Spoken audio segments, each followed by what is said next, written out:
Hello, everybody. Welcome to part two of my British Invasion collection. Last part, you saw me cover every band that I own, from the Animals all the way to the Herman's Hermits. And yeah, um, I was thinking about while I was eating dinner. I was like, oh man, I didn't show my record labels because, of the time limit I sort of had. So this part, I'm gonna show you like the label of like one album, and then like if they have identical labels for like every album up until a certain point, I'll just show you the record, but the album cover and all that. But without further ado, show you the Hollies. Uh, yeah, the Hollies. Here is my uh, here's my copy of "Stay with the Hollies," 1964 pressing, and yeah, great pressing, but you know the album itself is not all that good. Here's the record.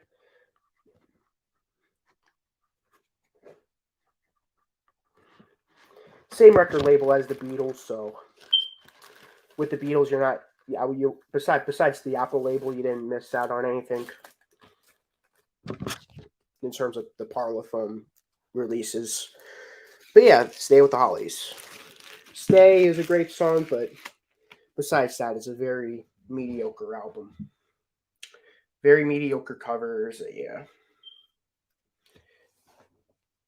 would not recommend if you are a upcoming Hollies fan. That I will say. Second album they released in the UK was in the Holly style. This is my beat up copy of it. Can't really see it from the video quality, but you can kind of see here. Not the best copy, but it was like buy one get one free in this record Discogs thing. I'm like, yeah, well, it was very cheap, and why not? It was a good album anyway. Here is my really good copy of In the Holly Style.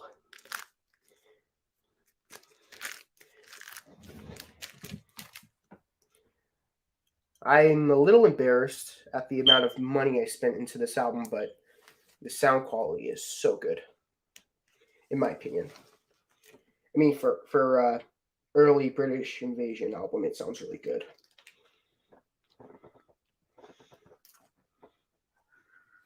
Here is their third album, which shout outs to, not shout outs, but like, this is an album that Jason knows.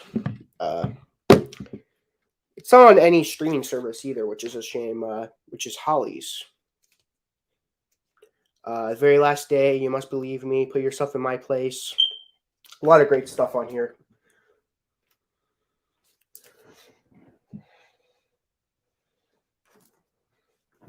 Just like the Beatles, the Hollies didn't release any of their like for the most part, they didn't put any of their singles on their albums, which I respect that a whole lot because I feel like if you can make a great album out of non-single stuff, that proves how good of a band you are. Here's a beat up copy of Would You Believe. Not that good of a condition, if you ask me. I'm definitely gonna buy another copy of this one day because not the best of conditions.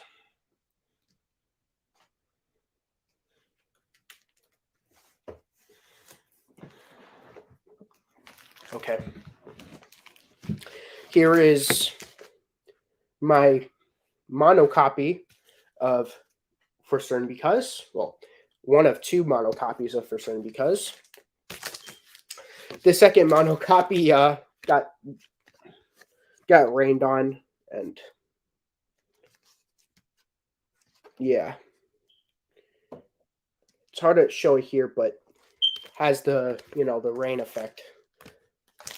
When something gets left down the rain. very disgusted by that. But here's my stereo copy of For Certain Because. So one thing you could get out of this is that I really like For Certain Because. So yeah, because I have 3 copies of it. Well, the reason why I bought a first copy was because another copy was because it got rain damage. But yeah, yes, indeed, Jason.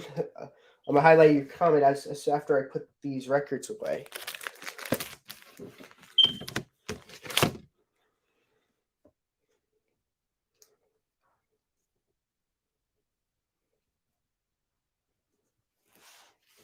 Hold on, just 1 second. Trying to make it look neat. Very particular on making things look neat. Okay. Okay. I have 2 copies. Yes, they are in alphabetical order. Well, the bands are, but the records is like the release date from like 60, like their earliest album to their oldest. And then like I do the UK, US, and then compilation albums if I have any. So here's I'll show you my very first copy of Evolution by the Hollies. I have it framed. Here's my copy of Evolution. It's in mint condition. So I'm like, you know what? This is one of my favorite albums of all time. It's in my top 5, and I wanted it framed.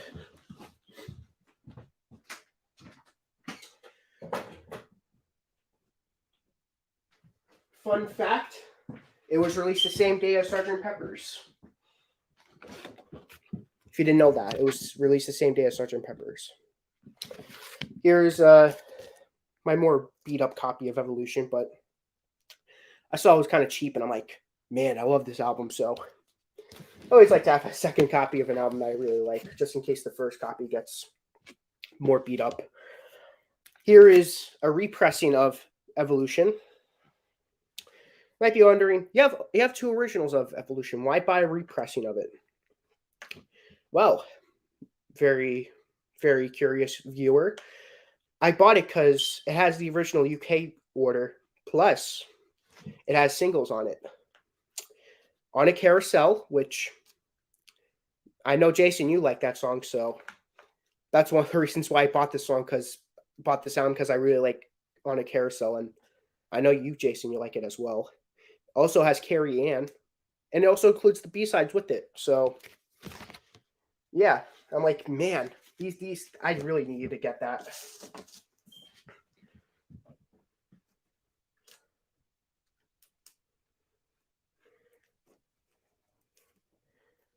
Probably one of my favorite singles by the Hollies, On a Carousel.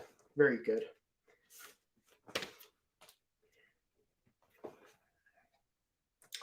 Here is my UK. Here is Butterfly by the Hollies. Has a mono and stereo copy on it, which I like. Very ambitious album of the times. Dear Eloise, Pegasus. Like, this is a very, very whimsical album. It's like, to me, it's like a mix between Sgt. Pepper's and Pet Sounds, but like very but more whimsical than both of them. Next album, which is very, very drastically different from that album, is Holly Sing Dylan, which famously was the reason why Graham Nash left the Hollies to later form Crosby, Stills and Nash. This is a really good album, though. I know some Hollies fans aren't big on it because it's a Dylan album. Plus, after Butterfly, you kind of expect more from the band, which I don't blame. Very, very interesting story behind that album, though. How it was like the main reason why Graham Nash left the Hollies. Then they released that album. Critics hated it, so they released this album, Holly Sing Hollies, to sort of say yeah, screw you, we don't care. I really love this album, though. It's really good. I believe this is their second to last album with. Yeah, this is their second last album with. Oh no, third last with Parlophone. Next album, that was their last album of the 60s. This was their first album of the 70s, which was Confessions of the Mind.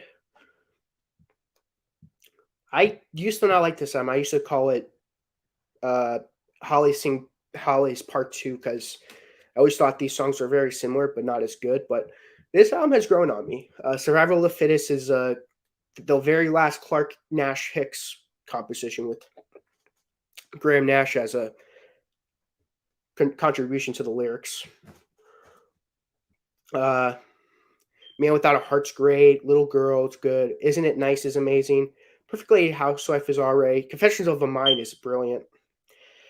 Lady Please is good. Fine Lady is amazing. Too Young to Be Married is good. Separated is very, very funny. I Want to Shout is great. Really, really good album. Very underrated album, I'd say. I mean, all their albums are really underrated. Like, people don't really, when people think the Hollies, they think they're singles. They don't really talk about their albums, which is a shame because I really like their albums. Do I listen to the UK albums or US? If you're looking for, if you want to hear an album with more singles on it, I say their US album. But if you want to hear their albums as intended in the right order, like some of them I'll go over it, but I'll go over the ones that I do prefer the UK version, and I'll go over the ones that I do prefer the US version when I go over the US albums I own.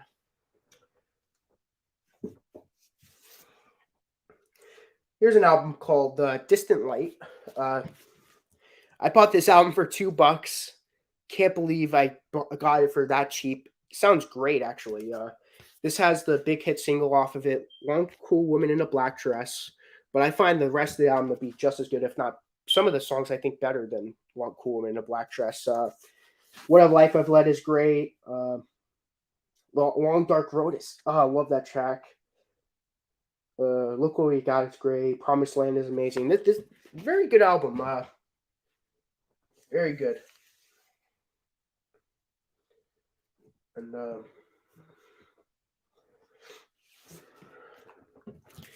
Romany. Yeah, this is the UK version. There's a US version with the same track listing but one less song. And I'm like, rip off much? But yeah, this is the UK version. It's the one that has Lizzie and the Rain Dancer. And this was one of two albums without Graham Nash. This was one of two albums without their main lead singer, Alan Clark, which they're the lead vocalist that took over Alan Clark for the two albums is good. But I was able to get over Graham Nash leaving the Hollies, but when Alan Clark was fired from the Hollies, I'm like, oh man, nowhere near as good as Alan Clark. This is the second album with him, with the other guy, and it's all right, but Alan Clark is way better of a lead singer than that guy. He's like Swedish, I don't know, not the same. But we do get a happy ending. We do get Alan Clark back. He wasn't gone from the Hollies forever. He was back. As you can see from this album cover, he's back on the Hollies. Thank Lord. Right Away is like has the big hit single, The Air That I Breathe. I mean, come on. Like, how can you not like that song? Fallen Calling's great. It's a Shame It's a Game is all right. Don't Let Me Down is beautiful. Out on the Road is great. Side 2 loses me a little bit, but it does get back on the track with the last track with the Day That Curly Billy Shot Down Crazy Sam McGee. Long name of a song, but a good way of a good name I call it is Long Cool in a Black Dress Part 2 because it's very similar to that song. Really good though, really good. I know I say that a lot, but I'm a huge Hollies fan, so almost everything that they did I really like. They made their last album. Well, they do have 2000s albums, which I own all their vinyl albums. That's the only thing I'm going by is the vinyl albums. But they do have two 2000s albums, but it doesn't have Alan Clark. It's mostly not band, mostly band members that weren't even on the Hollies. It has Tony Hicks and the drummer Bobby Elliott, but that's about it.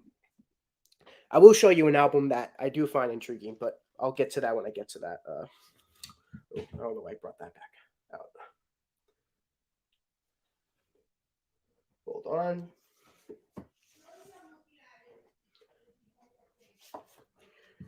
Okay, Another Night. Really good Hollies album. It was influenced by Steely Dan. So if you're a big Steely Dan fan, this is a good album to listen to. Very Steely Dan esque. And Another Night's great. Sandy, love it. Lonely Hobo Lullaby, probably my favorite. Secondhand Hangups is good. Time Machine Jive is good. Second Side's really good too. I'm Down. Look Out Johnny. There's a Monkey on My Back is funny. Give Me Time's good. You Gave Me Life is good. And Lucy, nice song. Not as good as Ruby Lucy, but still a good song. That was probably, I'd say Another Night's their last great album that they released. I'll show you they have a couple of really good albums, but none of them really were as good after that album. Right On, which is a fine 70s album. My favorite song is the title track and Secondhand Hang Jive or something like that. I don't know the names of it, but I know the first two songs are my favorite. Let's just say that. Here, I'd say, is the Hollies' second worst album, only short behind Stay with the Hollies, and that's Russian Roulette. And very, very mediocre album. Besides My Love and the title track, I'm not really that big on this album. I only listened to it twice, but unless I'm doing a ranking video, I'm not going to listen to it ever again. The only reason why I own it's because of the discography, in order to get the records. Here's an alright album, Crazy Steel, very boring. The first two songs are good, but everything else is just very boring after that. I don't know.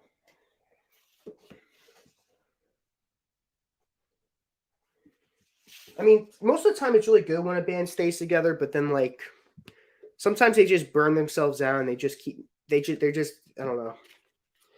Here's another interesting album named 530774. 704. This is a really good album. Like I said, not great, but really good. It ain't Say It Ain't Shoujo. Maybe It's Ton. Song of the Sun. Harley Quinn. I think that's how you say it. When I'm Yours is good. First side's really good, but then the second side just sort of bores me to death. That's my problem with that album. And here's their last album, I'd say. Well, their last technical album before, second last. Buddy Holly. Yeah, they made a covers album for Buddy Holly. I would have really liked it if they did this in the '60s. I don't know. What do you think, Jason? I feel like this would have been better with Graham Nash. Since the Hollies, doing a Buddy Holly album. It would have been cool to have a Buddy Holly album then instead of now. Now that they sort of worked themselves out, it's good, but not great. Which I feel like I'm a broken record now. Now they keep saying that.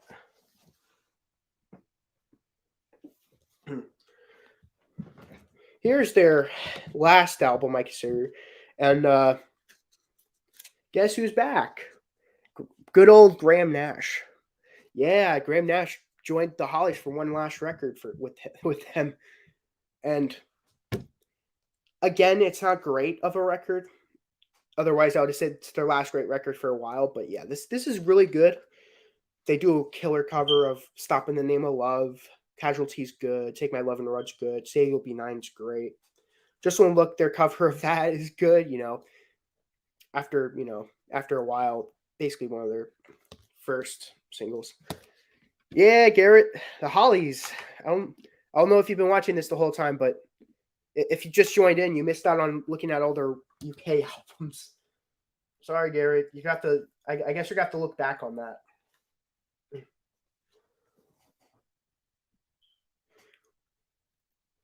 Here's their US first album. Here I Go Again. and much better than the UK version because, for one, they took out Candyman. Love that. They took out Drunk Bob Dylan, and they took out quite a bit of songs. The original album is 14 songs long. This album, however, is 12 songs, and they really cut this album down. And they included the hit single "Here I Go Again," and I was just talking about "Just One Look," but this is the original cover of "Just One Look," and I really like the B side that they included. Keep Off That Friend of Mine, which was their first original on a US album. And yeah, much this is yeah, I have to say this is a lot better than the US version. I mean the UK version of Stay with the Hollies. And yeah, I know for a fact Garrett and Jason will agree with that cuz Stay with the Hollies is let's face it, not a really good album.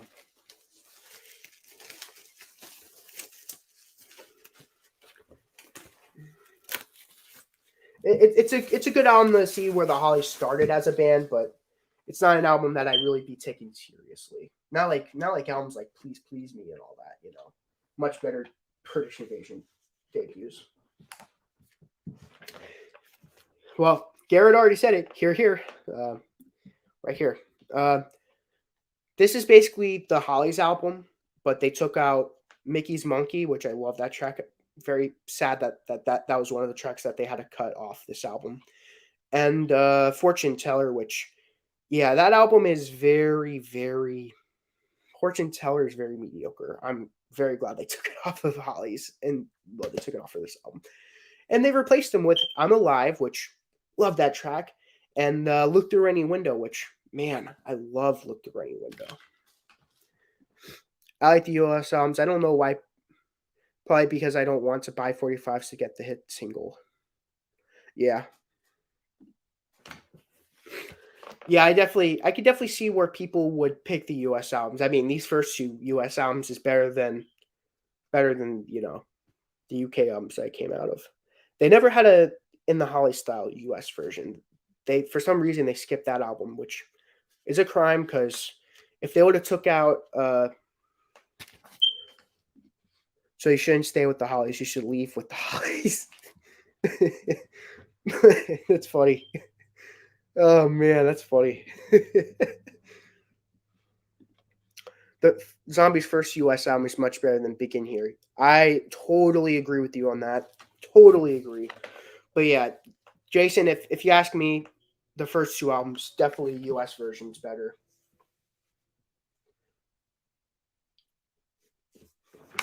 Here's a US version of Would You Believe? It's called Beat Group. And this, I do prefer the UK version because they took out I'm a Rock, which don't know why. That song, that's like the best. That's like one of my favorites off of Would You Believe? But, it's whatever. Don't stay with the Hollies if you're Nash. Crosby, Stills, you need for American. Crosby and Stills, you need for American Dream. That's funny. Oh man. It does have a majority of songs from the Beat Group from Would You Believe, but getting rid of that song, I don't know.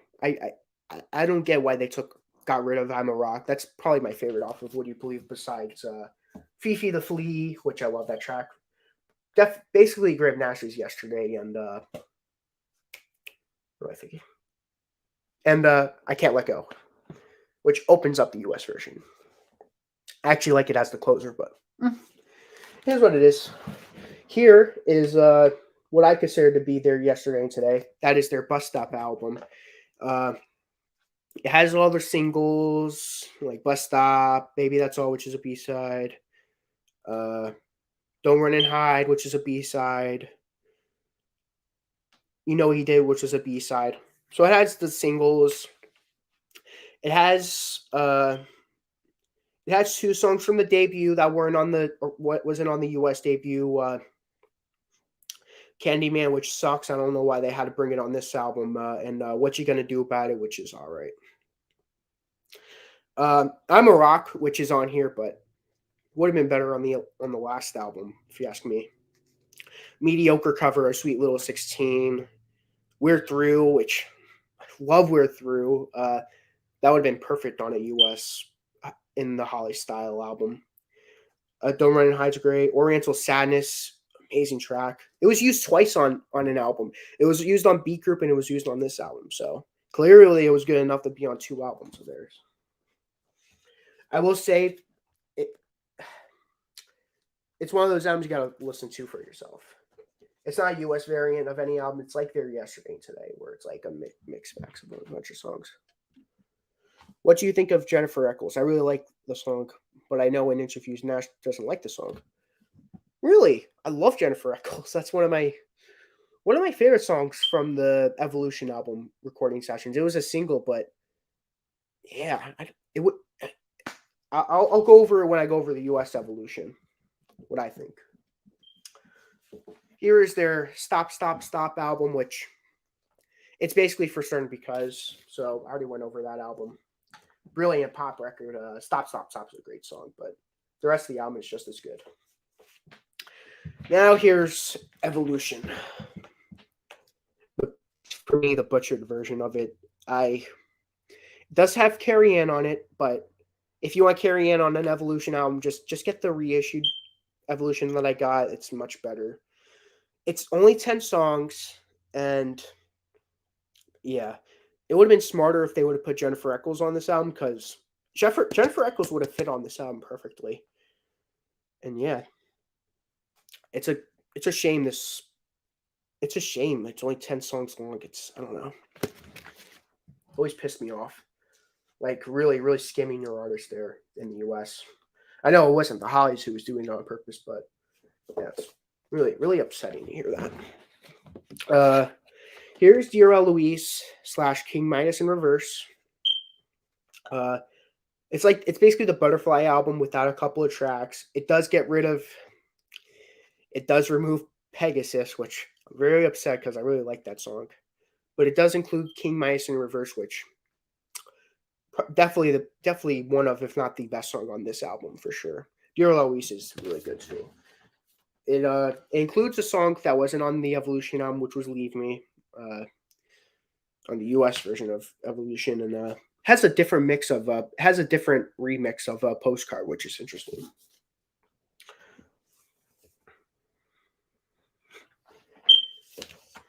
Next album, which Words and Music by Bob Dylan, which is basically Holly Sing Dylan. So I'll just put that back.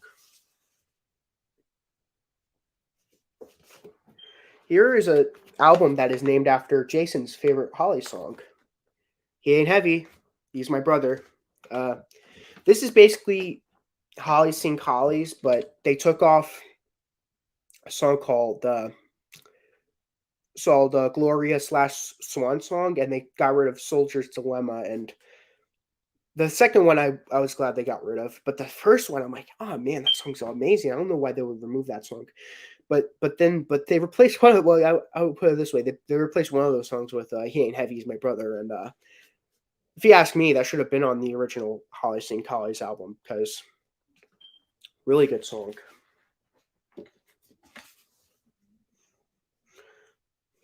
Here's an album that's like a fusion between Moving Pictures and Sticky Fingers, and yeah, that's Moving Fingers. I know me and Garrett like to joke about it a lot, but this is basically the U.S. Confessions of the Mind. They remove. I wonder what Bob Dylan thought of. Me too, honestly. I should look it up, like what his thoughts and feelings on that album is. Yeah, they got rid of one song. Yeah, they took out a song and they replaced it with the Gloria Swan song. And I'm trying to think of the song that they took out. Oh yeah, they took out two songs. They took the last two songs off of the album, Separated and I Want to Shout, and they replaced it with Gasoline Alley Bread and what's called Gloria Swan song, which I'm glad it appeared on. I'm glad it appeared on a US album because I love that song. Like I mentioned before, this is the bastardized version of Romany. They took out one track and that was it in different track list, and I don't like it. Hate it. This is my last US Hollies album. This like a mix. It's like sort of like a mix max of a bunch of their other albums, like Sandy, 48 per hour. It's good. Apparently it's considered to be a US studio album, so guess I had to own it. Here is Holly's greatest hits, their first one. Bus Stop, Pay You Back with Interest, Here I Go Again, Tell Me to My Face, I'm Alive, Look Through Any Window, Stop, Stop, Stop, What You Gonna Do About It, Don't Know Why That's on the Greatest Hits album. Just One Look, Memphis, that's another song I don't get it. I Can't Let Go, and On a Carousel. So has a lot of good songs on there, but two songs where I'm really questioning why they did that. Here's probably my favorite compilation album. It's the history of the Hollies, and it includes all their hits from their very first single all the way into One Cool Woman in a Black Dress. It's a really good time capsule. It's like in order. Ain't That Just Like Me, Searching, Stay, Just One Look, Here I Go Again, and We're Through. And then Yes I Will, I'm Alive, Look Through Any Window, If I Need Someone, which I slightly prefer over the Beatles version. I Can't Let Go, Bus Stop, that's side 2. Side 3 opens up with Stop, Stop, Stop, On a Carousel, Carrie Ann, King Midas in Reverse, Jennifer Eccles, which I already told you how much I like that song, and Listen to Me, which was Graham Nash's last single with the Hollies. Side 4 is the hits without Graham Nash. Sorry Suzanne, He Ain't Heavy He's My Brother, I Can't Tell from the Top, Gasoline Alley Bread, Hey Willie, and don't get why Hey Willie wasn't on Distant Light. That was a great song. And last but not least, Long Cool Woman in a Black Dress comes in this really nice thing with all the with pictures and album covers and all that. Really cool.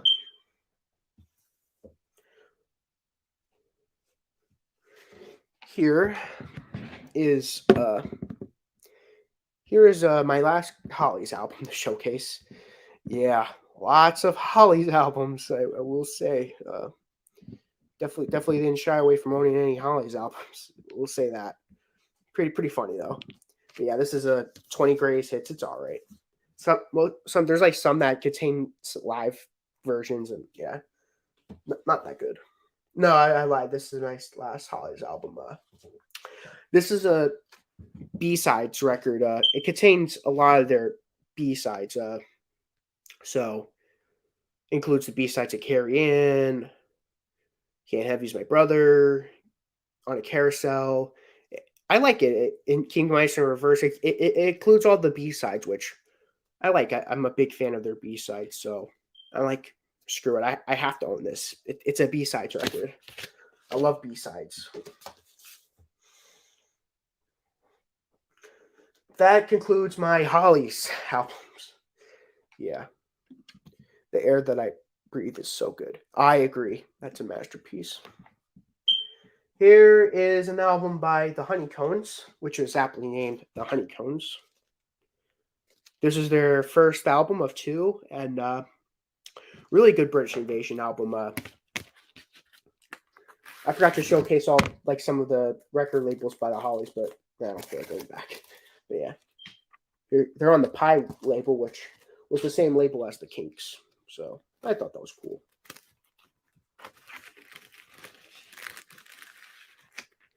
Yeah, really underrated British Invasion band. They have this big hit called "Have I the Right," but that's all they're really known for. But I really like "Color Slide." That's the Way. Just the Face in the Crowd's good. "E from You's good. Leslie Ann is my favorite song by them. Really underrated group. Really like them. Wish they got more attention than they did. And here is my one and only copy of. Here's my one album by this band that has 2 albums as well, called The Hullabaloo. And I really like the name because it's called England's Newest Singing Sensations. And might be like, what's so interesting about that? But then like, I'll go. If you're a Rolling Stones fan, you'll know what I'm talking about. But yeah, it reminds me of that, of a certain album name. But yeah, that's about it with my top shelf. I'm gonna have to go on the ground now for the second shelf because I'm gonna have to bend down a lot and it's just gonna be annoying. So,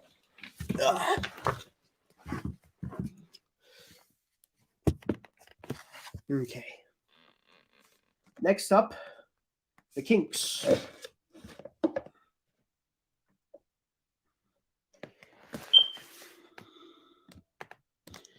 Wow, you have some obscure albums. I do.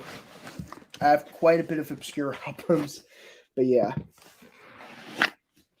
that's that. Well, I wouldn't say drawback, but that's kind of what I sort of expected when I was going for all the British invasion. Well, according to Wikipedia, that is. There's probably a lot of more. There's probably a lot more like really obscure British invasion bands that Wikipedia didn't show, but that's what I'm going off of is Wikipedia, like all the bands from there, and yeah, 365 albums to be exact. But let's go with the Kinks, the albums I own by the Kinks.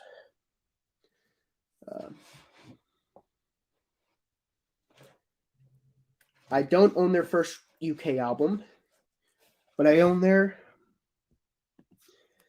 second one, kind of Kinks.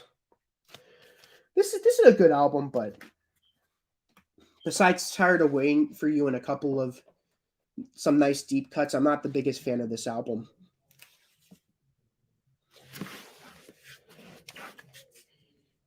Yeah, an album for every day of the year. Like if I wanted to listen to every album an album a day, I would be able to do that. I wouldn't have too much, I wouldn't have too little for every day. I'll just that's what I do on all of them. But here is the King Controversy. Don't worry, they didn't say anything controversial or anything. This just happens to be the name of the album. Really quite like it though. Definitely their first really good album. Their first album's good, and it was a really good rock and roll album. And their second album is very mediocre, but this third album is just really good. Milk Cow Blues is very slow, but don't let that first song bother you. Rest of the album is really good though. My favorite song on the album is probably "The World Keeps Going Round."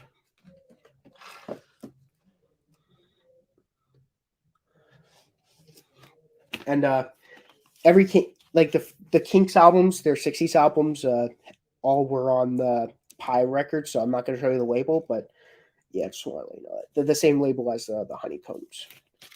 Here's their record, Face to Face. Really good album. Party Line, Session Man, Sunny Afternoon's really good. Really solid record. It was the first album by the Kinks that I listened to in its entirety. Here's an album. I don't know if I didn't do Face to Face, but here's an album that I included on well, since Jason's watching, we did a 50 essential albums of the '60s and on his channel, and this was one of them. Really good album. Love that album. Since I brought it up, if you only view my channel, definitely check out Jason's 50 essential albums of the '60s, '70s, and '80s. You'll be in for a fun video to watch. I know I had fun making it, so I feel like you're gonna have fun watching it. Here is one of my favorite albums of all time. Kinks are Village Green Preservation Society.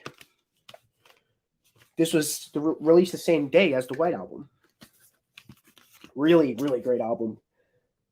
Yeah, I'm not even gonna go over the tracks because, I mean, these two albums, you just gotta listen to it to fully understand why I think it's great. Here is my first original Kinks album. Here's my U.S. original Lola versus Power Man. Sounds amazing, and it is amazing. The Contenders, Strangers. The first side is just so good. Denmark Street, Get Back in the Line, Lola, which I've heard that song maybe one too many times, but I still can't take that away from the song itself. Top of the Pops, which is epic, and the Money Go Round. Then side 2 opens up with the pardon me. This Time Tomorrow, Long Way from Home is great. Rats is amazing. 8 Man is great. Power Man is epic. And Gotta Be Free.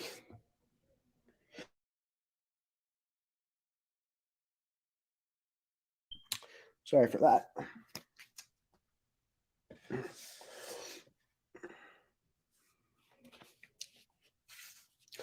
Okay. Here's the next Kinks album I own. Everybody's in the Showbiz. It's a double album. Half of it's a studio stuff, and then the second half is live stuff. It's all right. I know some Kink fans might hate me for saying that, but it's just an all right album. Here's Preservation Act 1. There are some good tracks on this, but they were trying to make like Ray Davies was trying to be like Pete Townsend, trying to do like a Tommy sort of thing, and I feel like he failed miserably. Not like that, but he took the concept of he took the Village Green thing and he tried doing that again, and yeah, I like it. I like it, but this album on the other hand, yeah, don't have a lot. But yeah, this is a very beat up copy, which. But this is gonna be my only copy of the album, so yeah. Here's Soap Opera, which I thought was one of their more underrated sort of. I consider this to be part of the Ray Davies not stealing the Townsend ripoff, like the Townsend wannabe era, and this was probably the best one out of all the eras. A lot of people tend to think it was the worst one, but I think it's better than both preservations. Here's an album I think is really underrated, Misfits, which this was sort of when the Kinks sort of got more popular in the U.S. Like, they weren't able to be popular in the U.K. the U.S. because they got banned from the U.S. and it was like a whole thing. And this is when they sort of got popular in the U.S. Still really underrated in today's standards. Here's an album called Low Budget, which is really good. My favorite song on the album is Attitude, the opener. If you're more into the punk music, you'll really like Low Budget. That was the last album I owned by them in the UK. Here's my US debut, You Really Got Me. I much prefer the debut because the UK version, because they didn't add anything in the US, they just took off songs. Here's a international version of Village Green, which it's good, but I much prefer the UK version. And here's a live album, which I got for free because it was lent to me. Not lent, but it was given to me by someone. Oh, and here's a compilation album.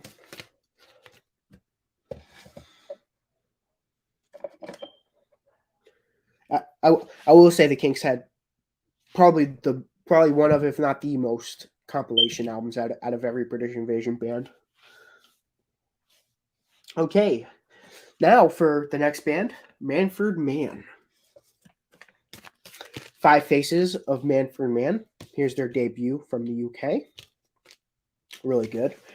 Well, not the best, but Smokestack, like it's more R&B based, very bluesy. Smokestack Lightning, Bring It to Jerome, like very R&B influenced. Don't Ask Me What I Said is good. Sacco Woe is a good instrumental. What Are You Gonna Do? Hoochie Coochie Man, which is decent. But yeah.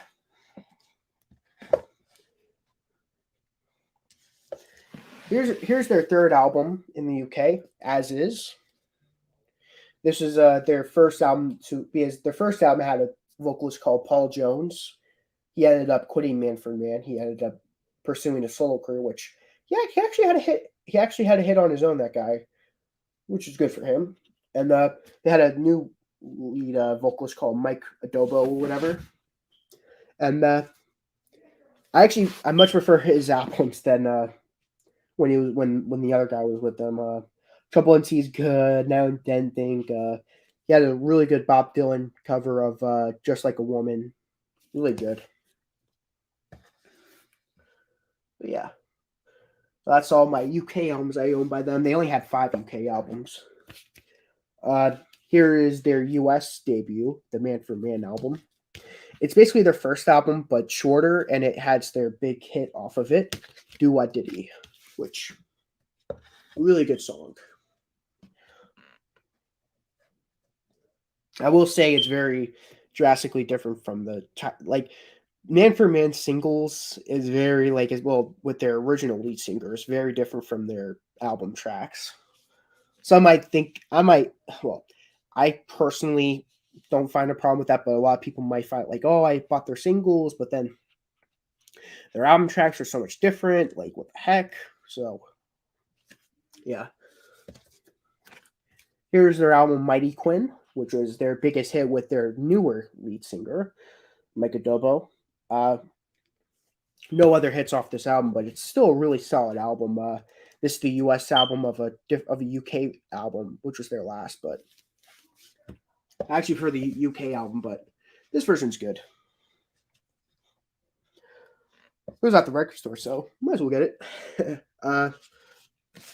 And here is the best of Man for Man, which doesn't have any of the Mike Adobo lead song tracks, but it has all the hits from Paul Jones from the Paul Jones era of Man for Man.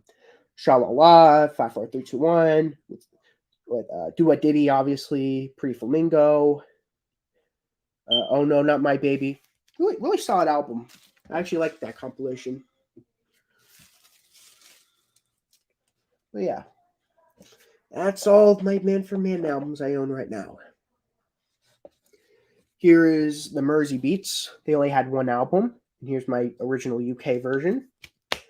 Really great UK album. Probably my favorite of the early 60s albums. This and The Hard Day's Day are my 2 favorite early 60s British Invasion albums. Really good. My favorite song on that album is Milkman. Here's a German pressing of it, which has all their other, it's like re-recordings of their hits. It's all right.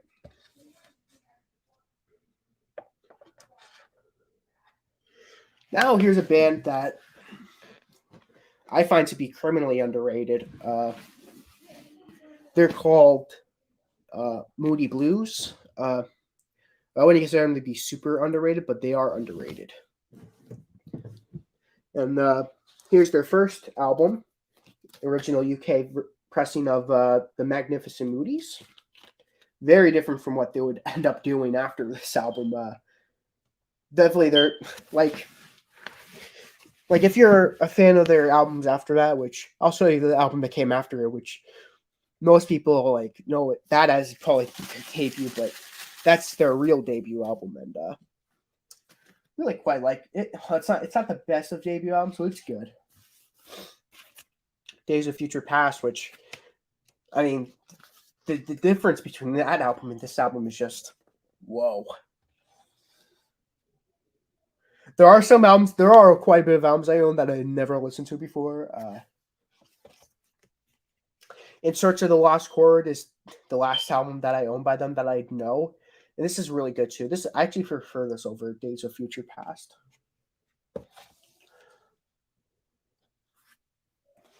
I own On the Threshold of a Dream.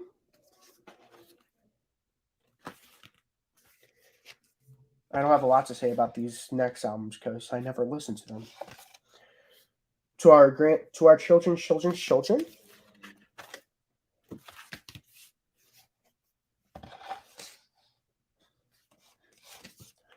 A Question of Balance.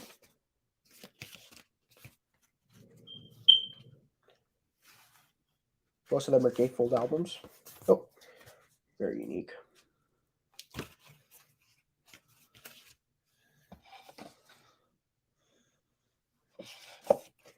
Every Good Boy Deserves Favor.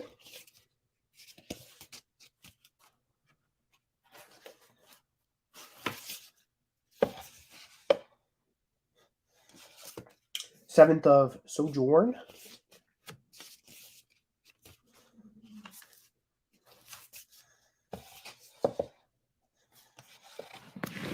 Octave.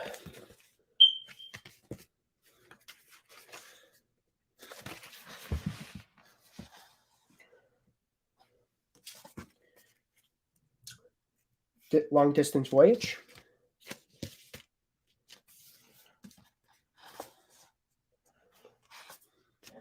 And last but not least of their UK albums, The Other Side of Life.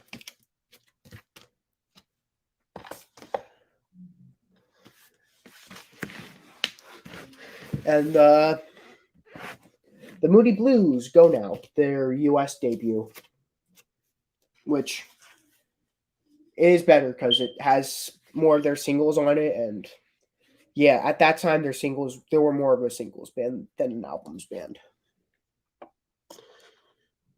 There's a certain person in the comment section of this one of an album that their first album that was like, oh, they're much better when they were just this lineup. I'm like, they're like, oh, they became more whimsical. I don't like it. They were better when they were just their original lineup, but yeah, they were more of a singles band than their album tracks weren't as good before Days of Future passed. Next, well, this is the second to last duo I'm gonna cut. Well, that's in the British Invasion. Like, it's only two duos, and might as well include them. And I mean, none of these two duos are even come close to being as good as Simon and Garfunkel, but they're good. Peter and Gordon. First album has the big hit off of it, World Without Love. Hurtin' and Lovin'. Decent album.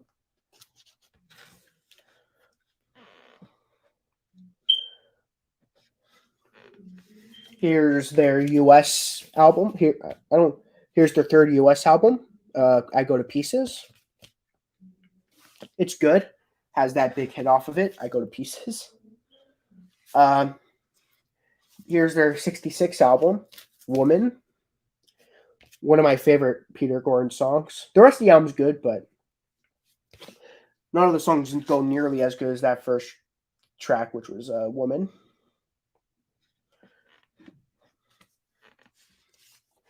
Here is their country album, Nashville song, Sing and Play, the hits of Nashville, Tennessee. I quite like it. I know Garrett and Jason and Breyer aren't that big on Sweethearts of the Rodeo, so I don't recommend getting that. I don't recommend listening to that album. Here's their follow-up album, Lady Godiva, which I really like. Lady Godiva, the title track is amazing. Exodus song is great. Young and Beautiful, When I Fall in Love, Taste of Honey, probably my favorite version of Taste of Honey. Baby I'm Yours is amazing. Love is of Many Splendid Things is good. Morning Calling's great. Start Try Someone Else is good. I really love Peter Escher's cover of If I Fell. And I really like the cover of Till There Was You. I'm not the biggest fan of the Beatles version of that song, but I really like their version of this song. Here is Knight in Rusty Armor. Really good album. I really like this album. It has a really good cover of Homeward Bound. And the title track is really good too. A bunch of the deep cuts are too good too. The Flower Lady, which was the B side to the title track. Young Late.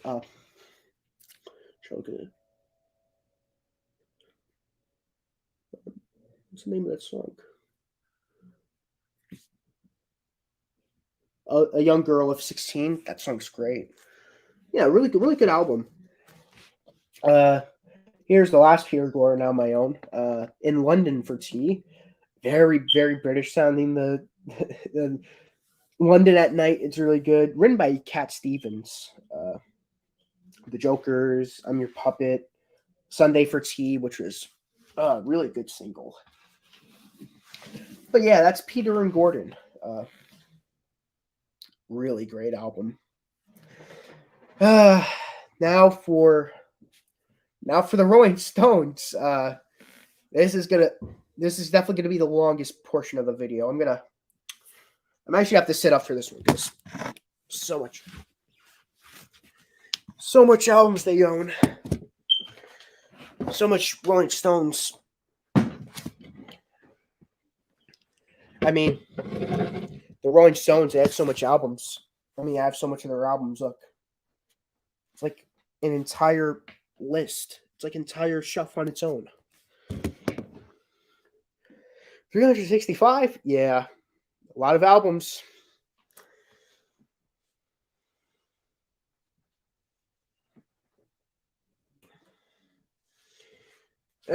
Rolling Stones, this could be big. Here's their debut album, very bad condition. Which is why I'm grateful I own the mono version of it from the mono box set that I got recently. Oh. Yeah. Rolling Stones, self-titled.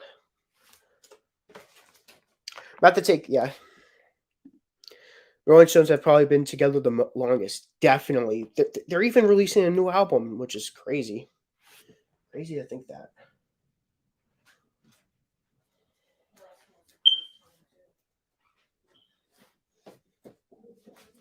But yeah. They have so much albums I'm gonna have to like take them out like big chunks at a time because taking them out one at a time is going to take long. Here is their second album, number 2. The first album's good, but not the best. The second album's a little better.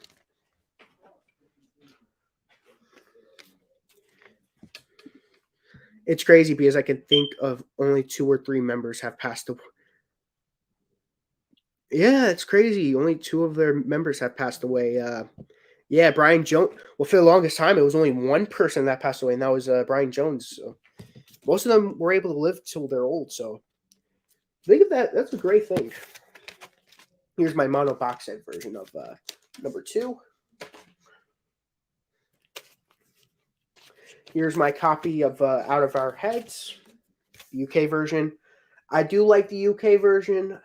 I mean, this is like the rare case where the UK actually butchered an album from the US, because the US Out of Our Heads came out before the UK version. So this is one of the rare cases where the UK actually butchered a US album.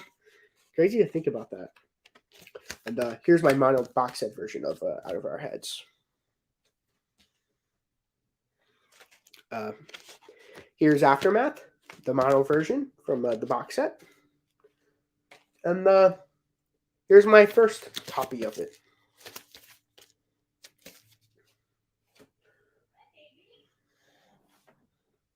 I'm going to take another handful.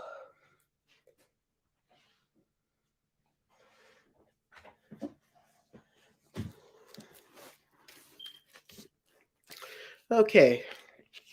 So here's a remastered copy of Between the Buttons.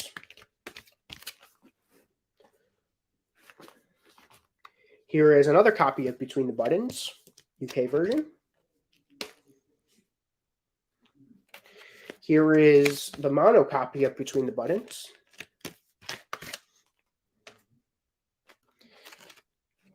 Here's their Satanic Majesty's Request from the mono box set. It's crazy they didn't replicate the 3D image thing, but it's whatever. Here's a UK. Here's a UK original of it. Here is a remastered copy of it.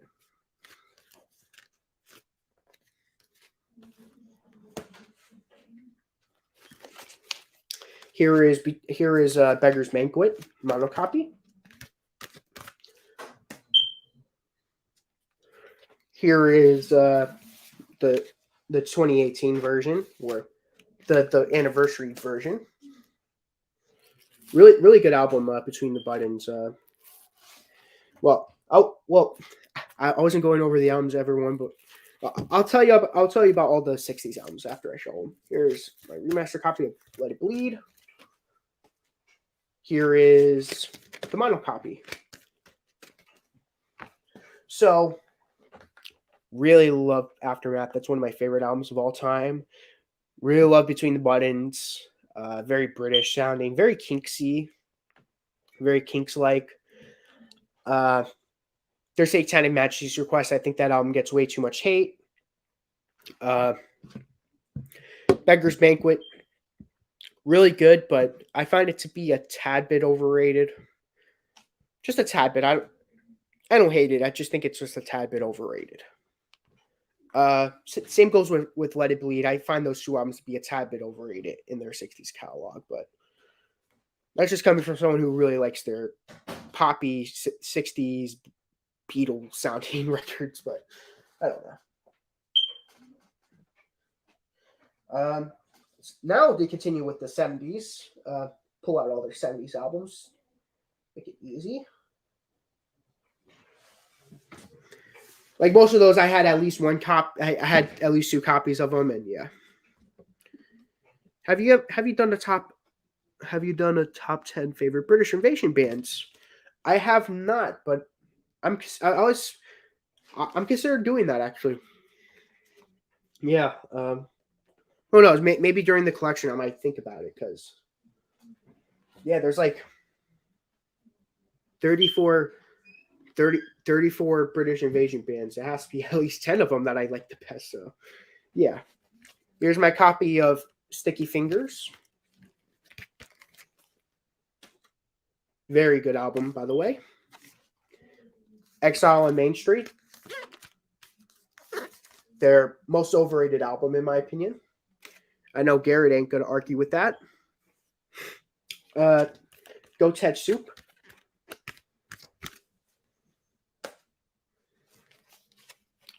My copy of It's Only Rock and Roll.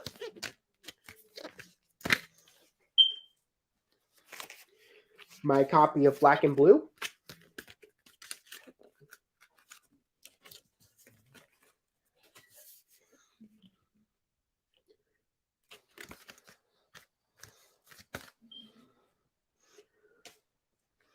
And Some Girls. What do I think about all the 70s albums of theirs?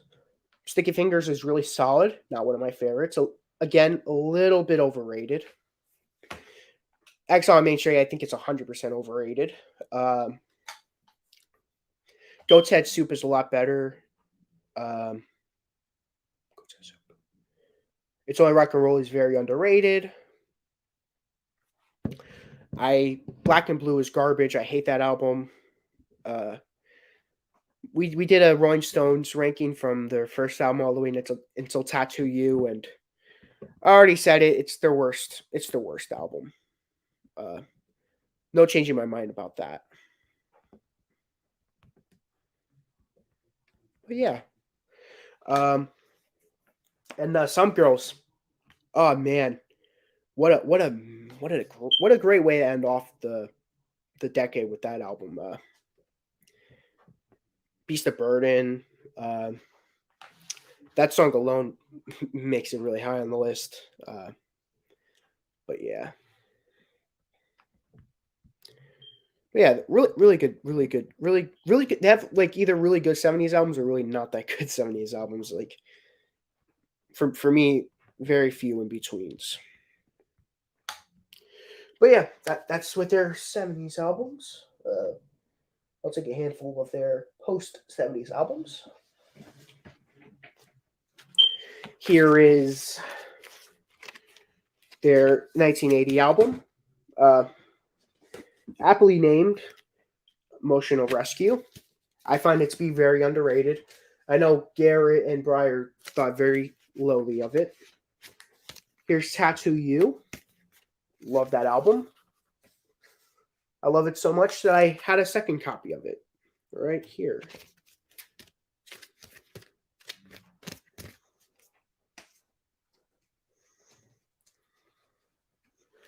Crazy. So many Rolling Stones albums I own. Undercover. Nice, good follow up, but not nearly as good as Tattoo You. Dirty Work. Despite it having a horrible album cover, I actually really like the album. Steel Wheels, which is highly underrated. It has one of my favorite post Tattoo You songs, Continental Drift. Really underrated song.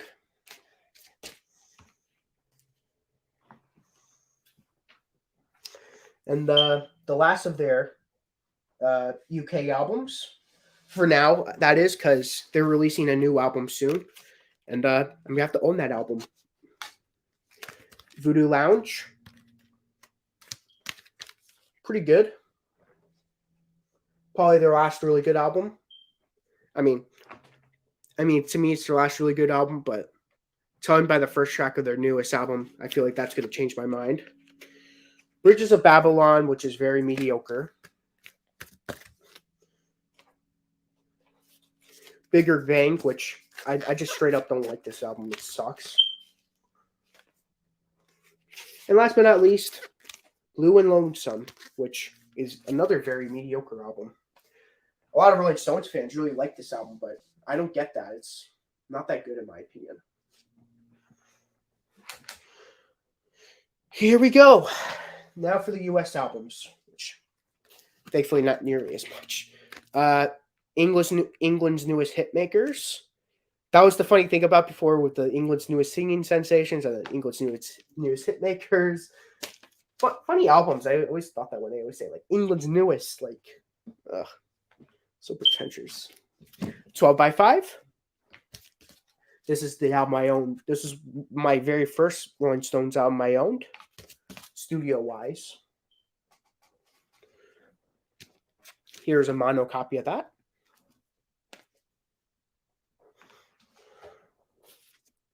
Rolling Stones Now.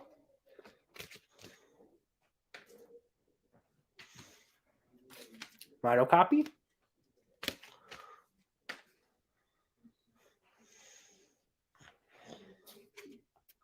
Out of Our Heads, the good version of it with the I Can't Get No Satisfaction. Second copy. And the third copy.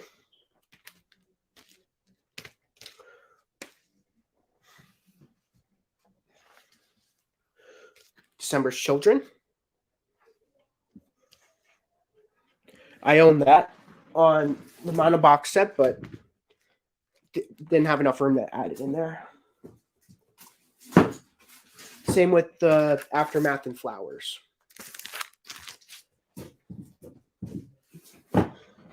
But here's my copy of Aftermath. This was the first Rolling Stone album I bought, like, studio-wise.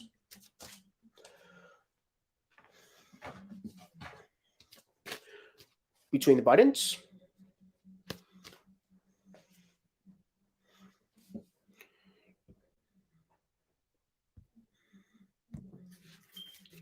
I'm only down to one view.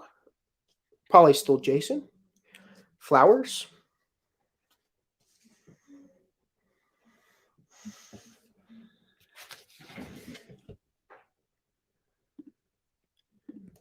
I'm going to add the link if anyone who's viewing this video wants to join. I'm getting closer to the end, but if anyone wants to join on the stream for a little bit, want to stop by and say hi or whatever, fine with that. Flowers. Here is the UK big hits and their first one of their first compilation albums. Here's Big Hits Volume 2. Very interesting album cover. Hot Rocks. Hot Rocks. This was the very first Rolling Stones album I owned.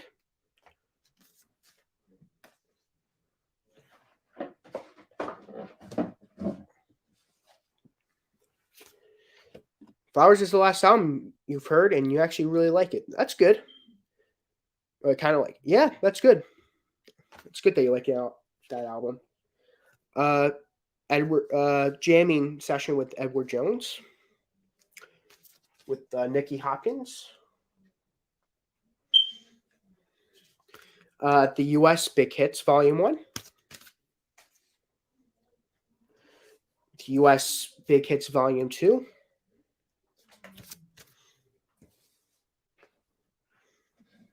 And last but not least, Stray Cats, which came with the box set.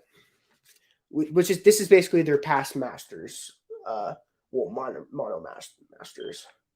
Really good.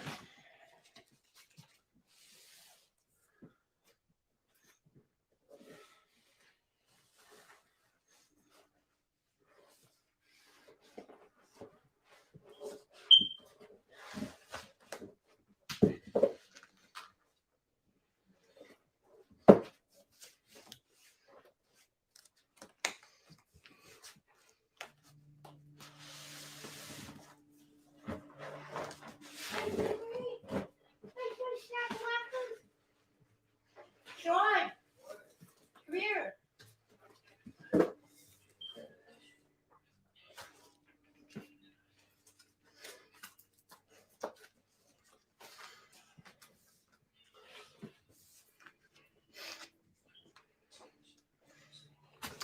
This is going to take forever, but I'm going to have to put all these records back because I can't have that many records stacked on one another right now. Sorry about that, patient viewer, which is Jason. Sorry for making you wait.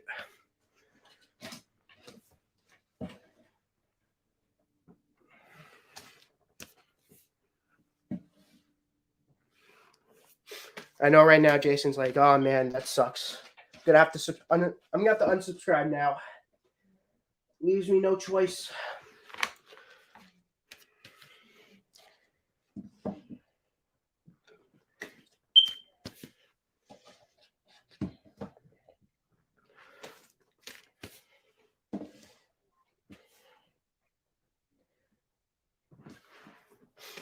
Oh man, this sucks.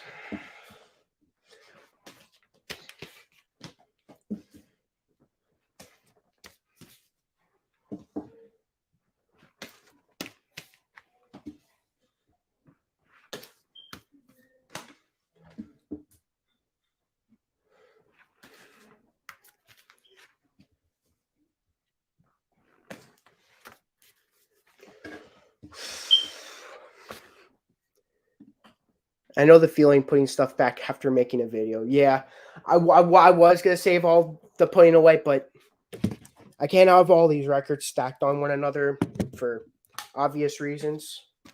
So I'm going to do it now. So I don't have that. I don't feel like doing it right now feeling. Don't worry. When I do the Who records, I'm not going to do this. The only reason why I was doing it because all the records were clamped together because of how tight the space is, and then yeah, it was annoying. So I'm like, whatever. I'm just gonna take them all out. Yeah.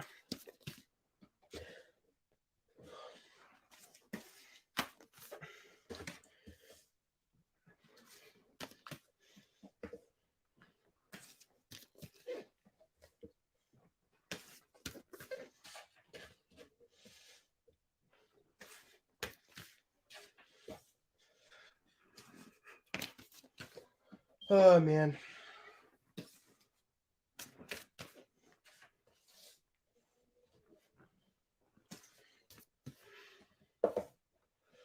Well, I'm getting closer to being done. I have like 4 more bands. Yeah. 1, 2, 3, 4. I have like 6 more bands, and that's it. There's some bands I don't even own an album by them yet. It's just that's how big it is. How much bands.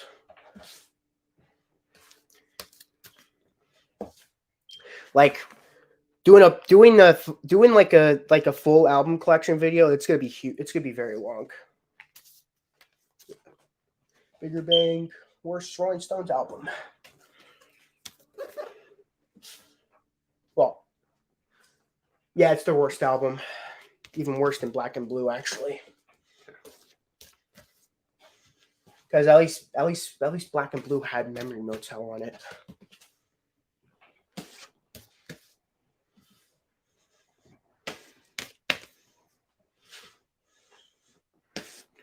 Yeah, I get that. Yeah, putting stuff away, especially after having a bunch of albums in a review, it's like, oh man.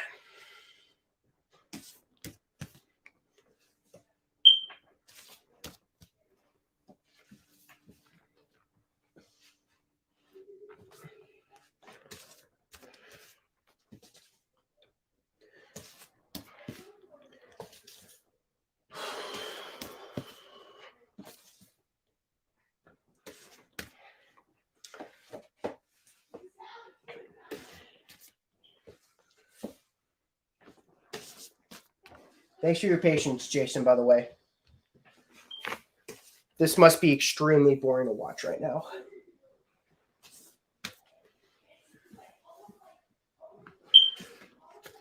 I got to give you credit for still viewing and not waiting after a little bit. Well, that's the end of putting all the Rolling Stone stuff away.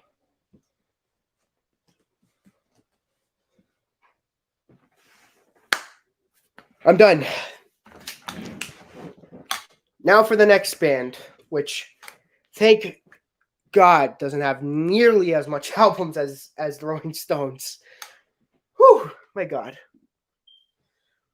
Okay. Small Faces debut album. This was their first album on the Decca label. This is their first like real studio album, and Decca label was like, "Oh, we want hit singles. We don't want you to really pay attention." Oh, Jason. Hey there, Jason. Hey. Oh man, that I hated doing that. Oh man, thank goodness it's over. But yeah, we're on the Small Faces now. Oh, you're on Small Faces. Okay. Yes. Yeah, that makes God, sense. they don't have nearly as many albums as the Stones. Oh my God. Well, they didn't make it many, did they? They only made 3 5? in the 60s. They made 2 in the 70s, and that was it for them. That's right. They made that's right. But this is their debut. I'm glad you came on the video. Me and Jason did a review on this album. Go check it out if you never watched it before. One of my favorite British Invasion bands, and it's one of my favorite debuts as well. I still think my two favorite debuts is Please Please Me and My Generation, but me too. Probably close third though. But yeah. Here is their 67 album, aptly named Small Faces. Also having a self-titled album. The only 2 artists I could think of that had not only 2 60s self-titled albums, but back-to-back is this band and David Bowie with David Bowie 1 and David Bowie 69. But yeah. Actually, well, no, it was Led Zeppelin, but like it was like Led Zeppelin 1 and Led Zeppelin 2, but like the Small Faces, they were just like Small Faces. Yeah. The Small Faces. And same with David Bowie. It's like David Bowie. Yeah, it's usually Usually you do your self-titled album as your first album. It seems like a lot of the times. Yeah, and especially with these British invasion bands, the Animals did it. Yeah, the Kinks do Cream, it. yeah, they didn't do it.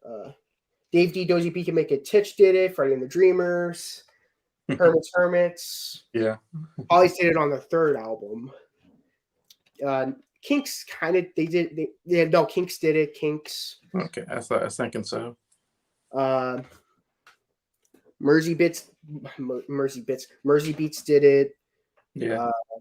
Peter and Gordon, Rolling Stones. So it was popular to do that by Yeah. naming it your band.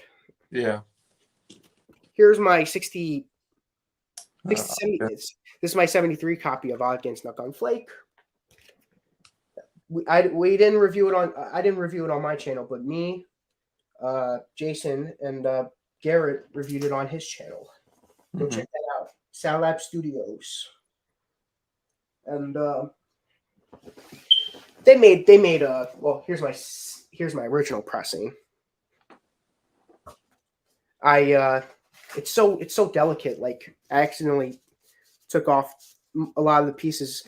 What I was thinking is I was gonna get like a frame for all of them, and frame like especially when I get to a house, like I just like have like each picture, like, of course there's the album cover. Here's the album cover. Yeah. With the band member and the picture. I'm just gonna have like the band members' faces. They're small faces, that is. This one's still intact. I'm not gonna destroy this one. Yeah. And yeah, that was their last 60s album. Well, and then they have their 77 album. Very atrocious album cover, if you ask me. Weird album cover. Ugh, I cringe at that album cover. I'm like, that album cover, make it into your nightmares. Yeah. This album cover's way better. Much better. 78, and then they quit altogether. It's funny is that the reason why the Small Faces broke up is the complete opposite of why the Zombies broke up in the 60s. Is like, in the 60s, the Zombies broke up because their records weren't doing well. In the with the Small Faces, they broke up because their record audience did so well they didn't know how to follow that up, and turmoil in the band and a lot of stuff later. Here is their U.S.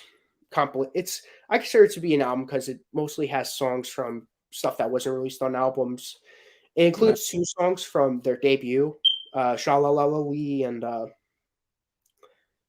What You Gonna Do About It, but that's only 2 songs, so.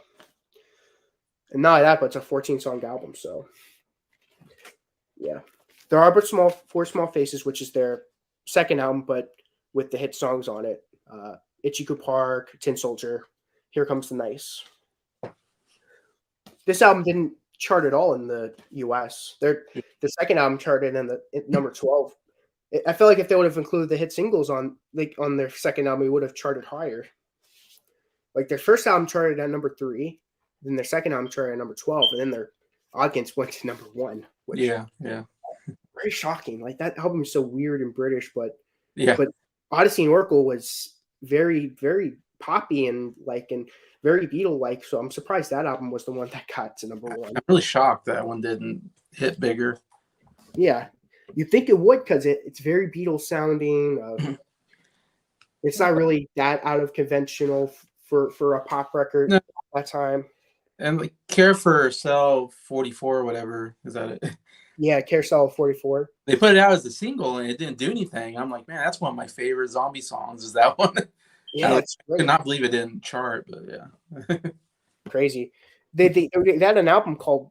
Well, I'm gonna go over when I go over the one. I only have one zombie album, but I'm gonna go more into it. But they had an album in the making, but then they're like, nah. Yeah, you told me that, I think I saw that. Yeah. Yeah, I mean, even if it was released, even if it did end up being released, it would have been just as obscure. It would have been just as obscure as Odyssey and Oracle if it wasn't if it was released, it would have got the same fate because at that time in the UK they weren't popular at all for some reason, which is a shame because they were, like you said, when they were at their peak, they were capable of making so many great records. Yeah. Yeah, because they made it in 1965, and then they didn't do anything in 1966 and 67. They had 2 years where they didn't put anything out, and it's like, what's going on? I know, and I made a playlist of all the singles and B-sides, and I made a 12-track album out of it. And man, it would have been a really good album if they would release all the singles that they built up until Odyssey and Oracle. Yeah, I don't know if that's just Decca Records did a bad job. Decca Records is they're ruthless. I mean, the Small Faces had to leave them. That's how bad they were. Yeah, they left them and went to, I think, Columbia or something. Yeah, or CBS Records. I can't remember. Yeah. Anyways, so I'm like, wow. So they must have just did them bad or something. Yeah, Decca Records. Small Faces left them for Media Records, and like you said, for the Zombies, because Decca Records. This is why I'm glad the Beatles weren't, because they actually applied to go on Decca Records, but pardon me, they were denied. Yeah. I actually find that to be good because Decca Records would have did the same thing as they did to their other artists. They would have tried to milk them for their singles if they're successful, and they would have tried fighting with the Beatles, making creative albums, because the Small Faces really was trying to make albums, and they were like, no, stick with the singles, and they were like, no, we're gonna leave. I mean, the Beatles would have left Decca Records after that, but yeah. It would have been an interesting outcome if they would have joined the if they would have joined Decca Records, because Decca Records is notorious for doing that. Okay. Next band, the Trogs. I only own 2 albums. Here's the debut from the UK, From Nowhere, which has the big hit single on it, Wild Thing. I love Wild Thing. Yeah, the rest of the album's good too, actually. Is it? I mean, I don't know if you're interested. Me and Brian are gonna do a tier list of all 34 British Invasion debuts, and I don't know if you're interested in doing that with us. Yeah, I'd be interested. Yeah, some of them are the U.S. debuts. Some of them I went with the U.K.'s. Like, it depends on either, because sometimes, believe it or not, sometimes the U.S. album comes out before the U.K. version, and I always found that interesting. Like the Animals, their debut came out after the U.S. debut, which is interesting. And here's I've already heard. So I've heard "Please Please Me" and "My Generation" and "Small Faces," and what "Begin Here" would be the Zombies one, or yes. And then the Rolling Stones would. Yeah, the self-titled one. I've heard those. I'm trying to think. What have I heard already? I've heard some Stay of them. Hollies? What? Did you listen to Stay with the Hollies? I don't know if I've heard that one. I might have, and I don't remember. Yeah, it's not that. It's probably the worst debut album. Well, I'm gonna give you my top 10 British Invasion artists, and yeah, Hollies rank up really high. It's I don't know, their debut album is just not that good, which is a shame because they're very talented. The Hollies. I don't know what they were thinking when they made a full album, like a full covers album. Like, they were capable of making good songs because they had some singles that they wrote, and I'm like, why wasn't this the single? I mean, not single. Why wasn't this on the album? Like why did they have to cover? Like, why did they have to make a mostly cover album? And the one original that they did on the album was very mediocre. Well, it's hard on Spotify because if you look up the Hollies, it has like the US and UK version. So I'm always like looking like which version should I listen to, and because I thought the first album I listened to was the Hollies. I thought it was just called the Hollies. Was the first album I listened to. Yeah, they had 2 albums before that. They had Stay with the Hollies and In the Hollies Style. Yeah, see, and so I missed those 2, I think, and I went right to the Hollies or something like that on Spotify, or I don't know. You said you liked the debut, so I did, yeah. Not the debut. You liked the 3rd album. I definitely would check out their 2nd album. I find that to be a little better, but yeah, I thought that was their 1st album, but yeah, you told me that's their 3rd one, so I'm like, okay, so Here is one album that I own by Wayne Fontana and the Mindbenders. Oh, okay. Yeah, they got a hit song. Well, the Mindbenders have a hit song called Groovy Kind of Love, or "Groovy Kind of Love," but yes. this was before their lead singer, well, their original lead singer Wayne Fontana left the band. Oh, okay. I found the Wayne Fontana band to be really good band. Okay. Like when he was with the band, I like this stuff afterwards. I was considering adding that to the Mindbenders albums because they only had 2 albums. They had this out. Well, this is their second album, but they had another one. That was it. They were done after that. Hmm. And then Wayne Fontana left the group, and I find that to be a good thing because they made probably their best song out of it after he left. Yeah. Yeah, as Memphis Tennessee, she's a rebel. He's a rebel, right? Yeah. Yeah.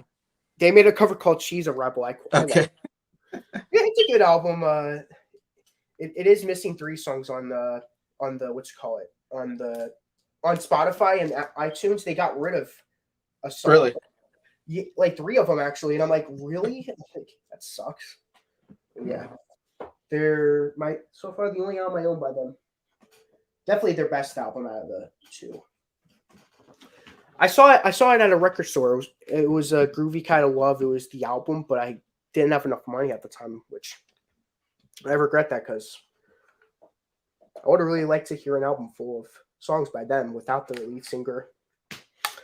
I mean, there's a music park called Busch Gardens. It's based in Europe. It's like Italy, France, and all that. But there's like when you go there, like the first Europe place you go to is Britain, and it's like a bunch of like the international stuff, like with like the horns and all that. But like it also includes British Invasion hits like Bus Stop, Penny Lane, Should I Stay or Should I Go, and Groovy Kind of Love. Mm-hmm. So I always thought that's one of my favorite parts of Busch Gardens in terms of music. They had Germany, which a lot of good German music. Like not like music, but like old like international music, like traditional stuff, like way back then. Okay. Here is, well, this is gonna be the 3rd most albums I own by this band. Who yet? The Who. We finally got to The Who. Why couldn't they just name themselves something that was more of the top? Yeah, this is my generation. Either my second favorite or my favorite debut album by British Invasion. It's a good debut. So good. It's like, well, Please Please Me was like influential on the pop side of the British Invasion. I consider this to be like the most influential on the rock. Like this is their so rock and roll. I love it. Yeah. Out on the Street, Good's Gone, My Generation, Kids Are All Right, The Ox, like, oh man. Classic LP. They consider it to be a rush job. They don't like it. Me, Jason, Breyer, and Garrett, we watched the video on Townsend basically just crapping on the whole album. It's like, oh, this song's rubbish. I don't like it. This song sucks. That song's all right. So yeah, clearly the Who aren't that big on the album, but it definitely grew a reputation over time. Here's a quick one. Mono copy. Really, really good album.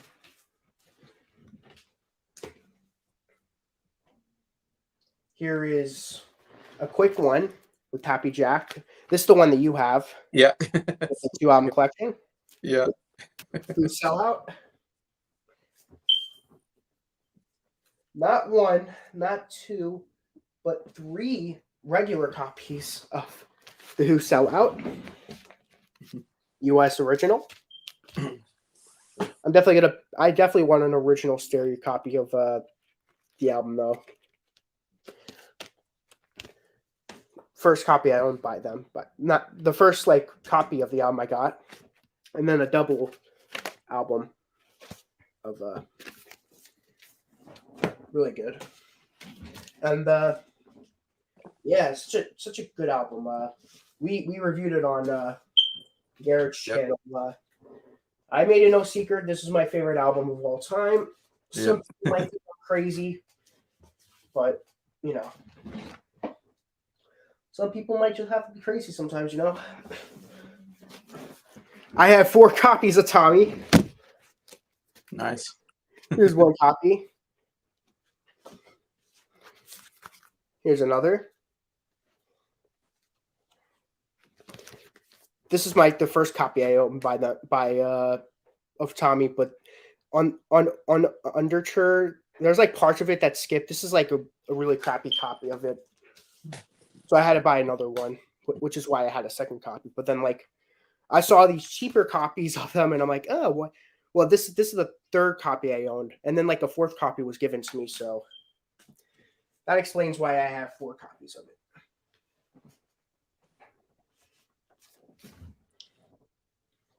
But yeah, Tommy. Really good album. Yeah. Great rock opera. You're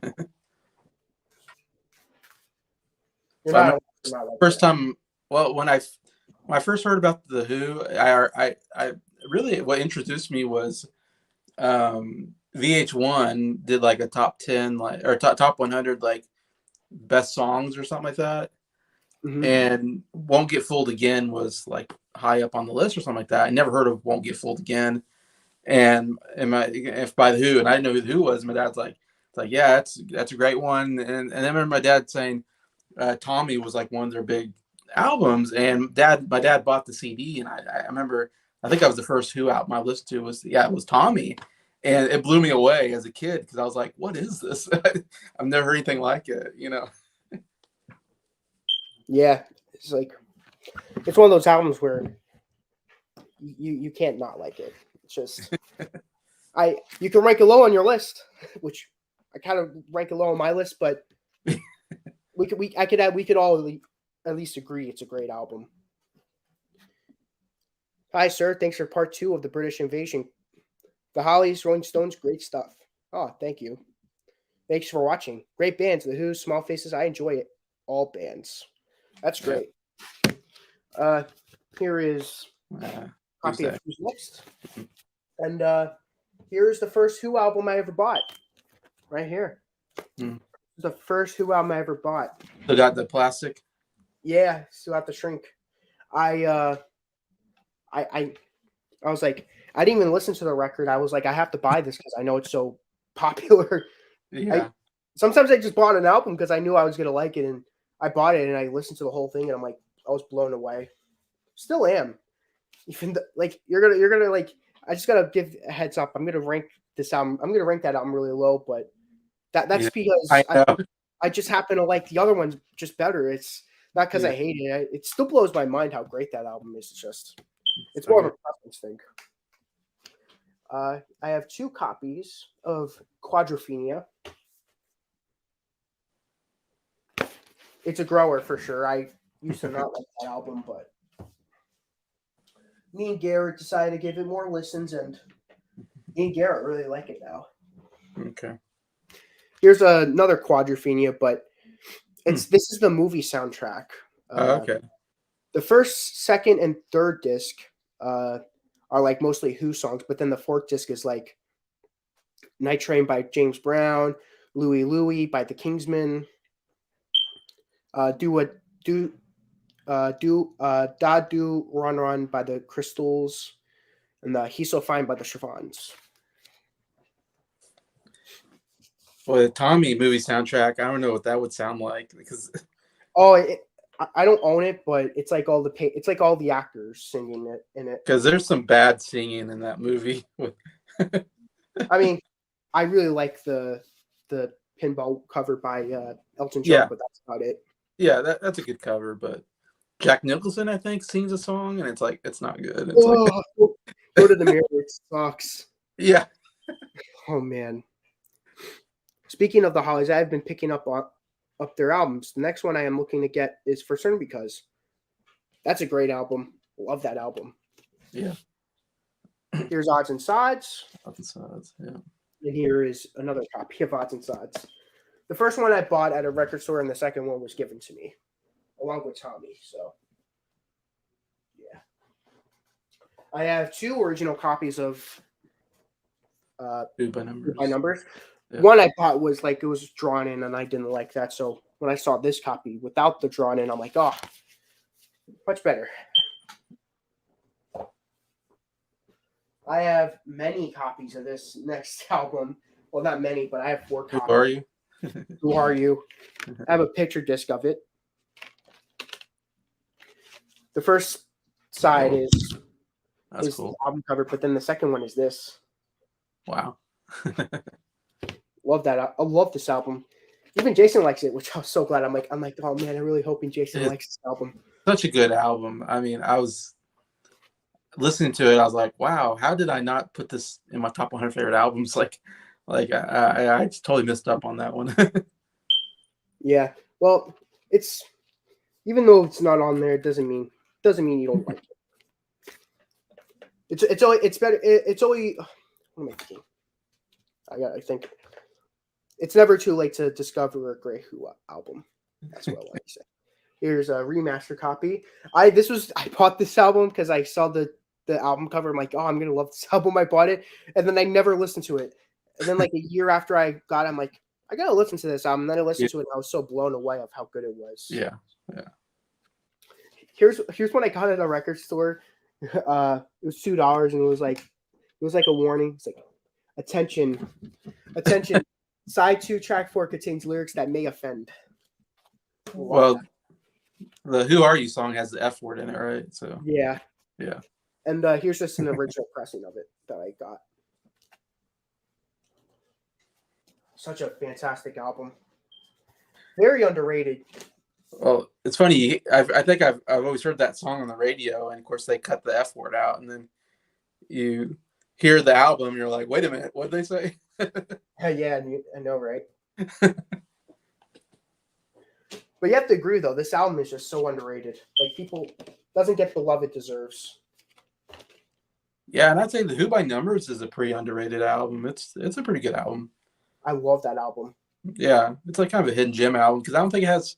I'm trying to think. I don't know if that has like a big hit song on it, like some of the other albums, but it has Squeezebox, and that's it. Squeezebox, okay, yeah. But And there's a lot. What's that? A lot of good songs on there that I quite enjoyed. Yeah, this man, I'm not the biggest fan of Squeezebox. Yeah, that's a weird song. I don't know. Very, very weird. Which, yeah, I don't know why that had to be on the beat the hit single. I agree with Jace. I agree with Garrett. Success Story should have been the hit single off of it with the John Entwistle song. Mm-hmm. Really good. But yeah, it's hard. No, it's hard. Face Dances. Yeah, there's 2 albums: Face to Face by the Kinks and Face Dances. Always mistake the 2 names. Here's Face Dances. It's good, but probably my least favorite Who album. Like from their from their before their 2000s albums. I know you said you're not that crazy on this album, but it's hard. Yeah, I didn't care for that one. Did you like Eminem's Friend at least? The hit song off of it? Oh yeah, that was the Townsend song, wasn't it? Yeah. Yeah, that might have been the best one on the album. This album sucks. No Entwistle equals no Who. Yeah, how do you know that album? Yeah, we're not including those albums in the ranking, so don't listen to them. This album also sucks, so don't listen to it. Here's their U.S. albums. Who Sings My Generation?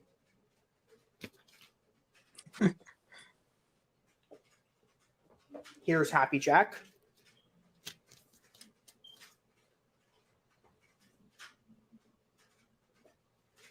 Here's a combination of My Generation and Magic Bus.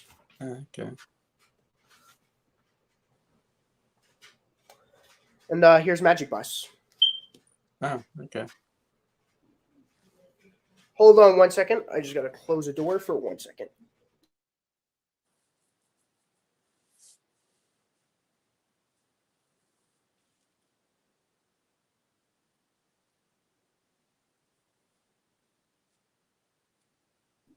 Okay. Back to the video. And then after Magic Bus, I have I have a couple of their, not a couple, I have like 1, 2, 3, I have like 5 of their, well, 4 of their compilations. Here's Direct Hits, which don't let the name deceive you. It's not a greatest hits album. It does have a couple of hits. It does have Substitute on it. Pictures of Lily, Happy Jack, and that's about it. Rest of it's mostly deep cuts. I consider it to be the UK Magic Bus because it came out in the UK. And it came out the same year too, 68. Big, Meaty, and Bouncy. This is a greatest hits album. I Can't Explain. Kids Are Alright. Happy Jack. I Can See for Miles. Pictures of Lily. My Generation. The Seeker. Anyway, Anyhow, Anywhere. Pinball Wizard. Legal Matter. Boris the Spider. Too Much. Magic Bus. Substitute. And I'm a Boy. Good. Okay. Good. It came out before Who's Next. I'd say nothing past Tommy on that one. Yeah. Okay. This album, Hooligans, which really good. The sides, it's called First Bunch of Hooligans, Second Bunch of Hooligans. So side 1, I Can't Explain, I Can See for Miles, Pinball Wizard, Let's See Action, Summertime Blues, and Relay.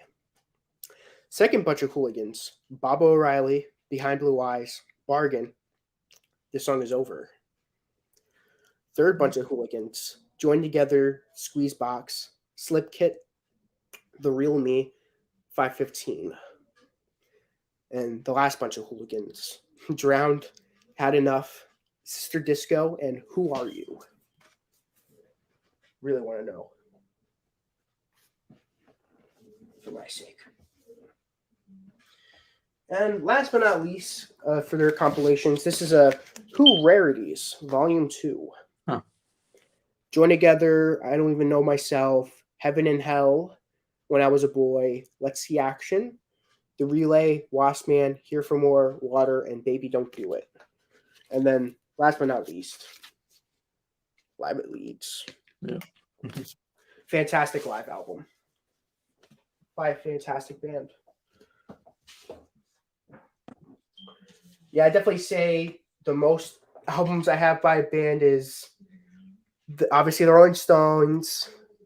Then I'd say the Beatles is the second most I have. And I say the third most is the Hollies, and then this is like the fourth most I own. And it's mostly because I have repeat albums. Like the Hollies, it's like Right. I do have a couple of repeat Holly albums, but nowhere near as much as the Who. Yeah. Like 3 of their albums, I have at least 3 copies of them. So I have 2 copies of Who's Next, and that's about the yeah. repeat album I've got. I mean, some albums I own like both CD and vinyl. Like I own Deja Vu on CD and vinyl. Okay. Here's the Yardbirds, the second last group. Nowhere near as many albums I own by them. For Your Love. That big hit off of it, really good. It was they had music before then with Eric Clapton, but they made that song and Eric Clapton didn't want anything to do with the Yardbirds after that, so he quit after that. Yeah, I think he wanted more bluesy style, and Yardbirds were going more pop style. I don't know, or something. Yeah, you're right. So and then he ended up forming Cream after that. Cream, yeah, and then They were more of a bluesy band. So yeah, he went more bluesy. Here is Having a Rave Up with the Yardbirds. Really good album.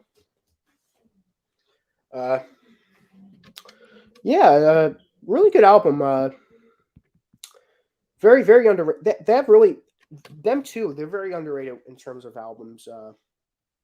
Like not many people talk about, like, oh hey, let's play that one album by the Yardbirds. You know, that's how underrated they were, in my opinion. That is. Uh, I'm trying to think of my top 10 British Invasion bands. I just need 3 bands now. Well, I know it's got to be the Who and Hollies, Small Faces, the Kinks, the Beatles. Yeah, those 5 are No, that has to be. those are the 5 obvious ones. Like for me, that is the For Beatles. you, yeah. From what I know about you, I know that. I don't know if Rolling Stones is in there, probably, but Yeah, they are actually. I'll show after I write down one more band. Stones. Okay. Here is the Yardbirds' 3rd album. This is their attempt into psychedelic music.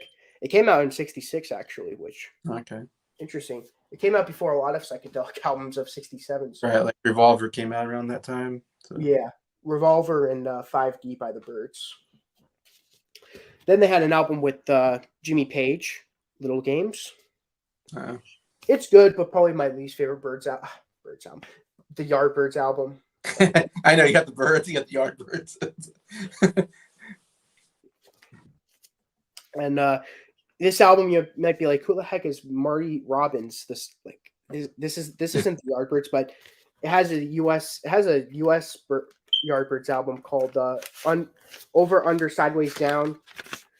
They advertise the album. They show the album cover. I got it, and it was this album cover, and I'm like, "You got to be kidding me!" It has the album in it, Over, Under, Sideways, Down, but I was so bad. I was like, "This isn't the Yardbirds," but then like I looked at the album, like, "Oh, thank God!" I was gonna be really pissed. Here we go. We end off on a really great note. The Zombies. My one and only album by them so far. Don't worry. Next, like my final list, there's gonna be more Zombies in there.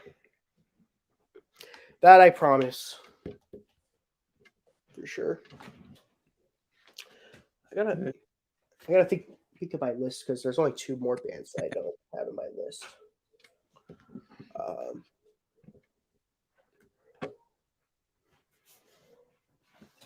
Not the movie Blues. Oh, definitely them. It's crazy that Eric Clapton was like a part of like the Yardbirds, the part of Cream, part of what's it called? The Dominoes. Yeah, Derek and Dominoes, and he has like hit song, or I don't know about the Yardbirds, but he's been in the Hall of Fame a couple times, I think, because of that. Oh yeah, definitely. It's kind of interesting. Like he's went from all these different bands, and then he has a solo career, of course. And then... Yeah, my favorite. I already said it with Garrett, but I always liked him best when he was with the Cream.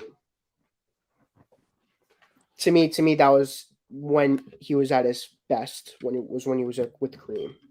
I can't say I've been like a big fan of his solo work. I mean, I love what's it called? Tears in Heaven, of course. Love that song. That's nice. Changed the World. Some of the songs he did in the, I don't know, that was the '90s period. That pretty good stuff. And his Layla acoustic versions, pretty good. You Look Wonderful Tonight, good song. But yeah, this guitar playing Cream, yeah, just really good, good stuff there. I mean, I agree, and yeah, he had a song called Cocaine, which to say the least. Well, I made my top 10 artists of the British. Number 10, I just showed the album, The Zombies. Some people might be like, "Oh, really? They only had one good album, and that's about it." But this album, to me, is good enough to put them in the top 10. Like, hell no, such a fantastic album. I mean, I was listening to their singles too, and I'm like, man, they had so much great singles. And even though their first album isn't the best, it's still better than some other debuts. And I'm like, ugh. Yeah. She's there and Tell Her No were really good. Yeah. Well, the Tell Her No wasn't on the Begin Here album. It was on. I know. I don't know why they didn't put it on that album. I mean, they had one hit single on an album. Why not just include both of them?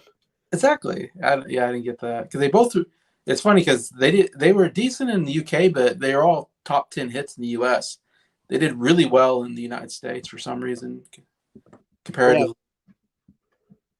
I'm glad they did good in the U.S. because they needed to get Yeah, recognition somewhere. yeah. So I would think if they came to the US, they would do pretty well as far as touring went because US audience would love their stuff. I don't know, but Yeah, they would have. They would have been like the Beatles. Like they would have came to America. They would have been celebrated. I mean, not nearly as iconic as when you see that footage of when they came to America with the plane, seeing them come down for the first time. yeah. Can't ever beat that, but Well, still. I always thought the Bird. You'll disagree with me. I thought to me like the Birds' debut album, Tambourine Man, was so good because Tambourine Man was the #1 hit everywhere, and I mean they were on fire when they came out with that.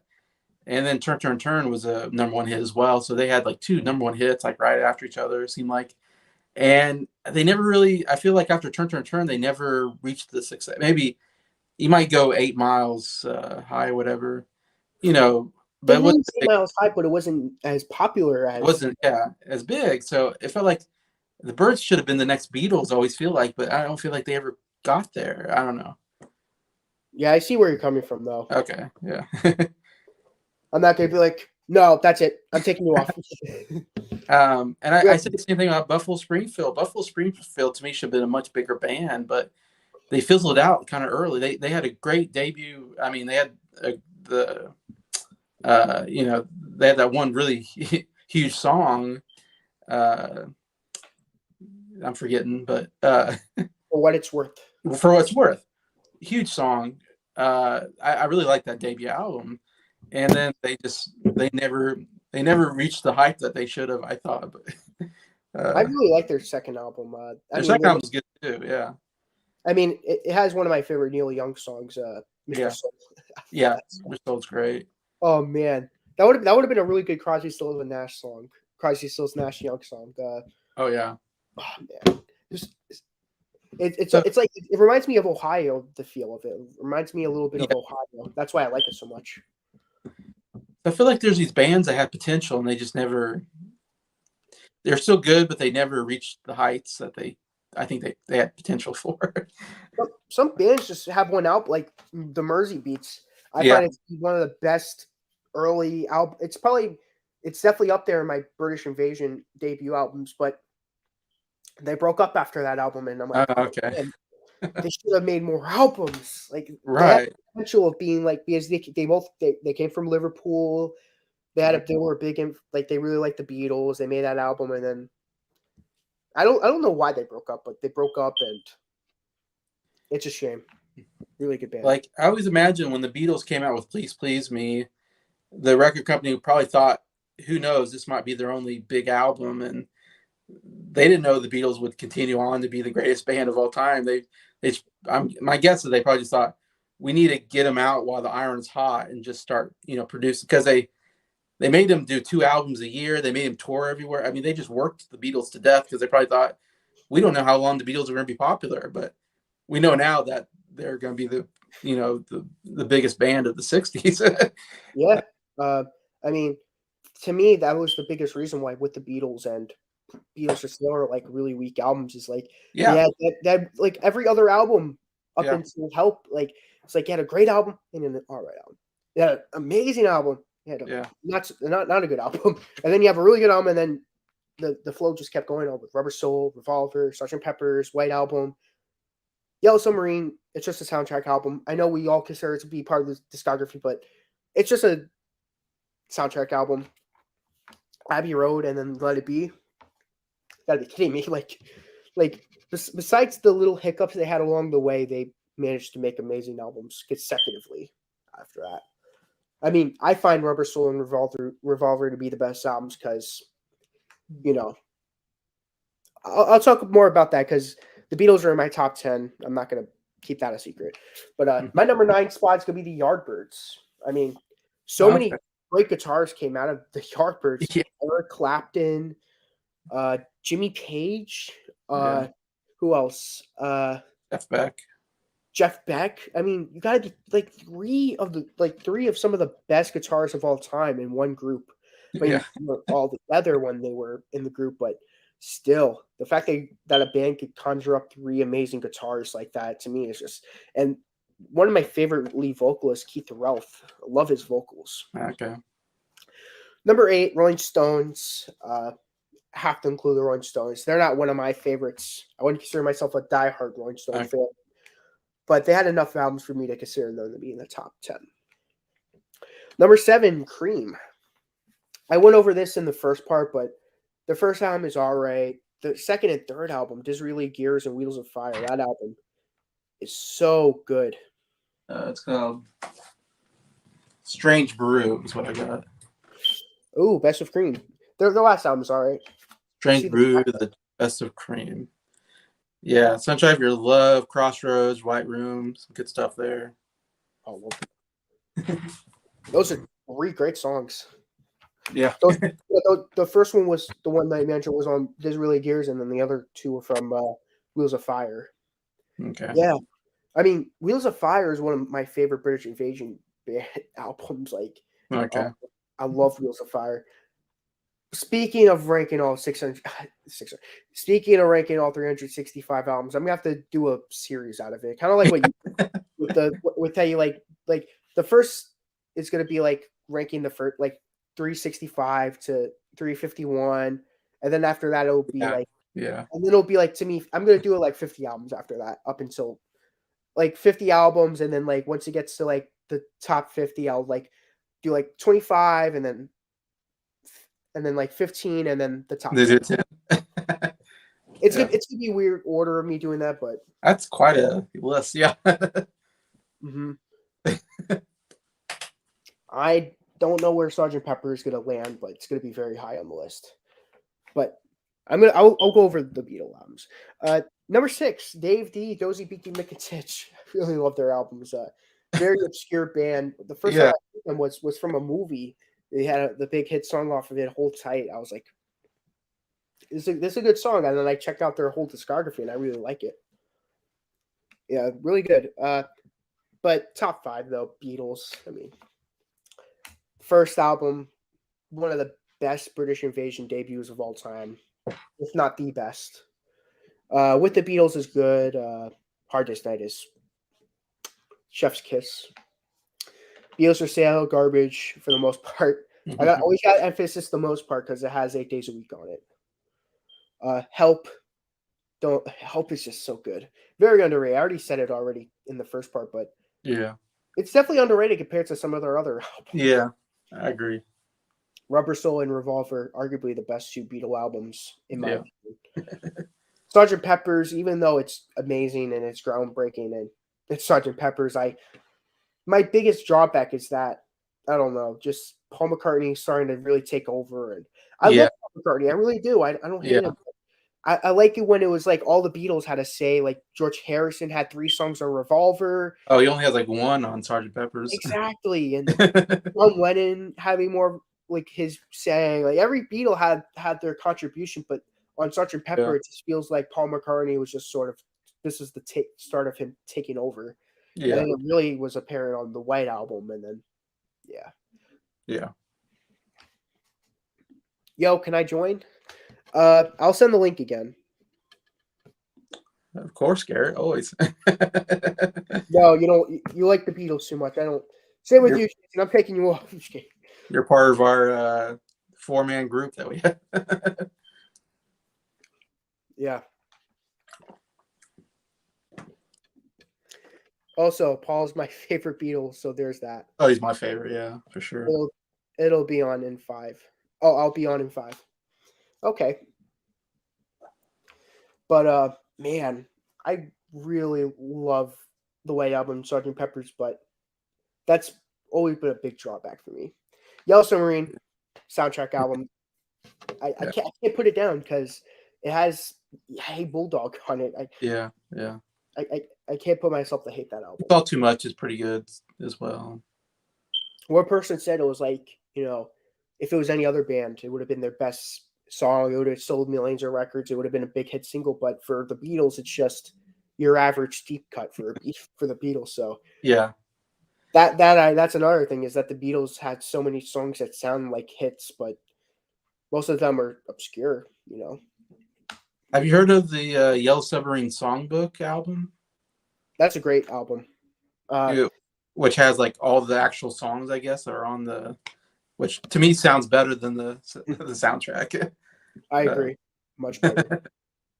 I think about getting that sometime. Like, yeah, I'd rather listen to that than, because there's some good songs in the movie. It has some good songs in it. Nowhere Man. Nowhere Man, yeah. War. All You Need Is Love, yeah. I mean, it was on the original, but it also includes Sgt. Pepper's.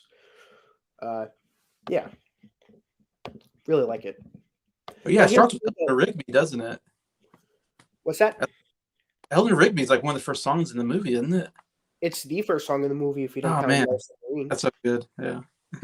I mean, here's the thing though, is that they included all the songs that weren't on Beatle albums at the time. Like All You Need Was Love. Like people be like some grumpy Beatle fan who doesn't know, be like, well, it's on Magical Mystery Tour, so it's on an album. And I'm like, yeah. On the US album. Yeah, later on, yeah, on the US album. Like it was on the US album, but it wasn't in any UK album. That's true. But Yellow Submarine, those on the Revolver album. I'm mad. I'll be like, yeah, because I did a video when I was ranking the Beatles song. I had Strawberry Fields and Penny Lane as number 15, 14 on my list.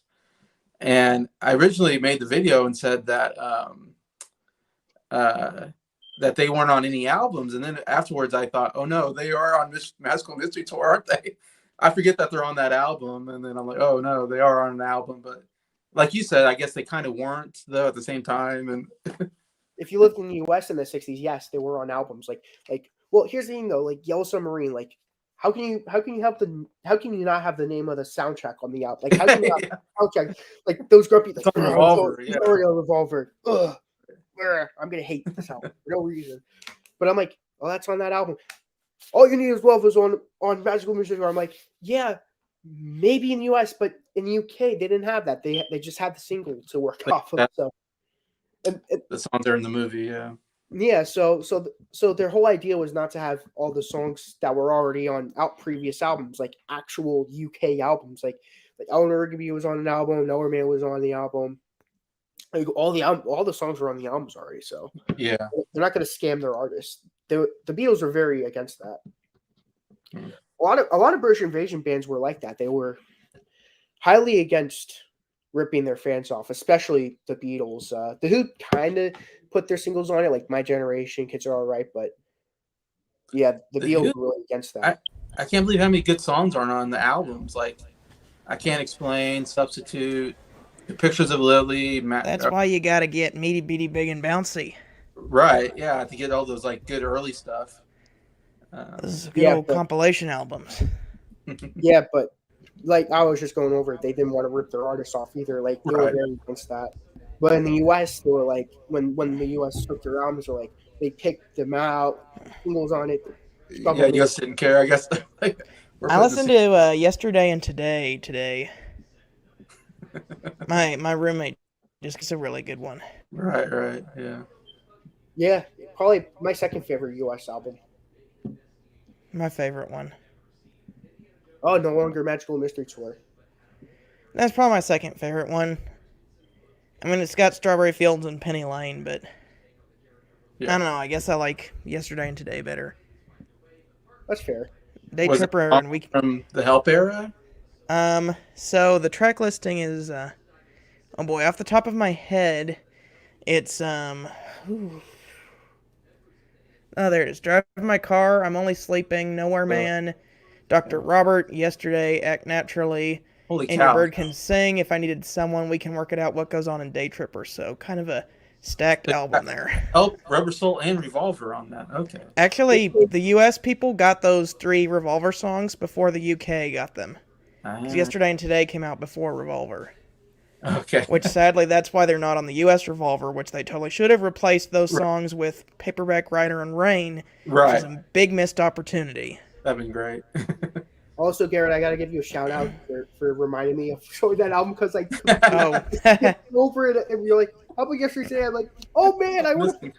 I would have forgotten about that. And I would have looked back and I would have been like, where the hell is yesterday and today? What the hell was I thinking? well, ladies and gentlemen, boys and girls, it is Rush Hour, where I show off my Rush collect. Do you mind if I show my Rush collection? After I do my British Invasion top, Oh, you're. I forgot you're still. You're still. I thought this was like some kind of after thing. well, No, well, it is an after thing. My collection's over now. he's ranking Collection's his. over. I'll I'll continue with my not collection, my top 5 with a little quicker. So my number 4, the Kinks. Oh, you're ranking the. The bands, yeah. Well, I didn't rank them. I could have ranked all the ones that I have collections of, but I did the top 10 because Jason. Top 10, okay. Yeah, top 10, yeah. So the Kinks. You might be like, well, they don't have as many good albums as the Beatles, and you're correct. There are some hard hitters in that discography, though. Yes. I mean, even though the Beatles had a lot of great Wait, albums. did you rank them above the Beatles? Yes. Yeah, Beatles are number 5, so now the Kinks are 4. Uh-oh. How's my connection? It's good. Okay, good. Yeah, my connection keeps going in and out. So the Kinks, you might be like, well, how can you put them over the Beatles? Well, yeah, that's what I'm thinking right now. Well, it has Face to Face. I love that album. Something Else, Village Green Preservation Society, Arthur, and Lola versus Power Man. All 5 of those albums consecutively.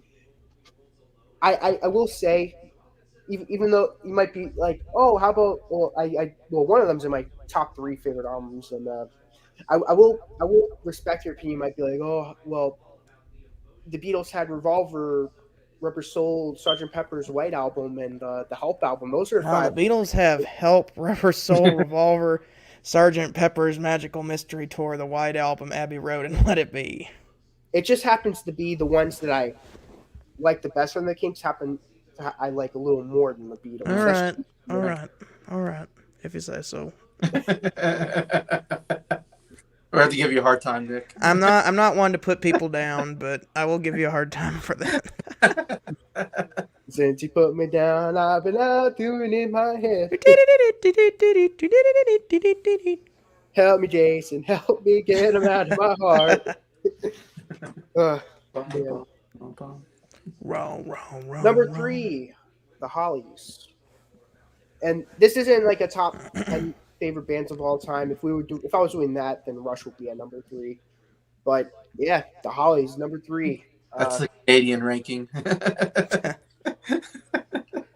I really love the Hollies. For certain, because Evolution, Butterfly, Hollies, and Distant Light. Those 5 albums are amazing. And I also really love in the Hollies style, the self-titled album me and Jason were talking about.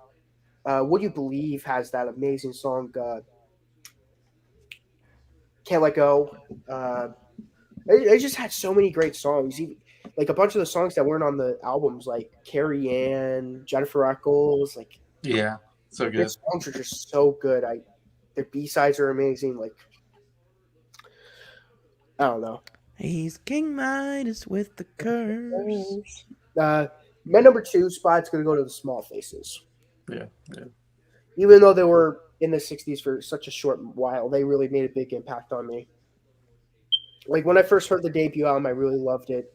Especially Sha La La La Lee. That song is really catchy. That when I first heard it, that song was in my head for a while.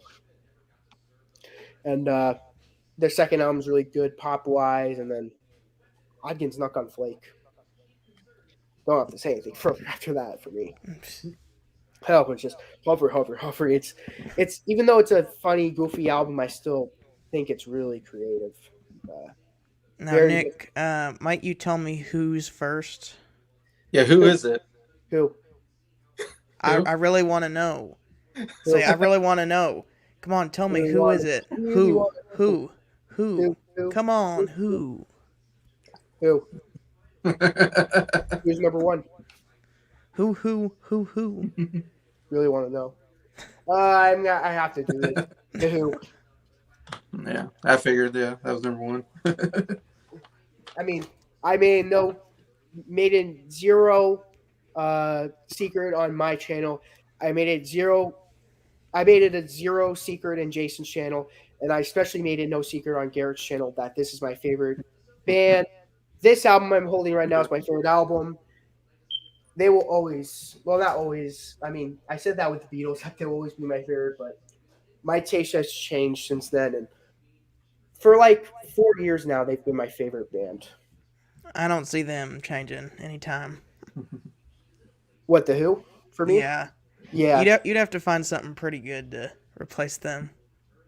Like if the Small Faces made 3 or 4 more albums, great albums after Odd Yeah. Against Knock on Flake, they would have had a big chance of being my favorite band. But after they just sort of left me hanging after Odd Against Knock on Flake, that will always keep me away from them being my favorite.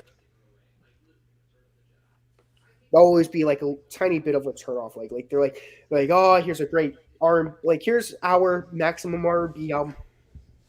Here's our self-titled, self-written album, and I'm like, oh man, great. Here's Audience Knock on Flake, and I'm just like, and then like we're not gonna make any more albums. We're not gonna make it. I mean, my generation, a quick one. The Who Sellout, Tommy, Quadrophenia. Who's next? Who by Numbers? Who Are You? Like, oh man, all those albums are just mind-blowingly good. And even Magic Quest, which me and Garrett decided to consider a Who album, but It's even not though particularly one of my favorites, but it still is. Because it's a U.S. album. yes, Well, like you were saying earlier, a lot of those songs you can't get on UK albums, and so if you want to hear Magic Bus, Dr. Jekyll and Mr. Hyde, Pictures of Lily, Dr. Doctor. I wonder why that's not on Spotify. I don't know why I can't find that one. and I don't know either why it's not on Spotify. I have to make a playlist of this album, Yeah. which is a shame because man, so many good songs on this. I like Live at Leeds as well, Yeah, that was the last Who album I showed. even though it's only like 6 songs long. Yeah, I and there's mean- like a 15-minute medley or 15 minutes of My Generation. It's really epic. It's the second to last song. yeah. There's like an 8-minute version of Magic Bus after that I like better than Yeah, the they're single longer. version. Yeah, I like it better than the studio version too. Even though listening to it, I still like the studio version. I definitely think there's a place for it. I'm not saying like that the live version like completely renders it obsolete because they're both kind of different. But if you're gonna ask which one I like better, it's the Live at Leeds version. Okay. Yeah. Every day I get the cue. Too much the magic. Even Super Tramp. Widest moments. I was listening to this album earlier. Oh man. Oh, good grief! I've got to edit Breakfast in America and upload it tomorrow. Yeah. I haven't. I've been busy. Work has been insane this week, but I'm on vacation this week because it's my birthday on Sunday. So All right. Nice. Well, show your Rush collection. I want to see it now. all right, it is the 9:15 rush hour. Are you ready for some Rush? We are going to start things off with 1976's 2112 and continue from there. Actually, 1976 is Caress of Steel, but who's counting?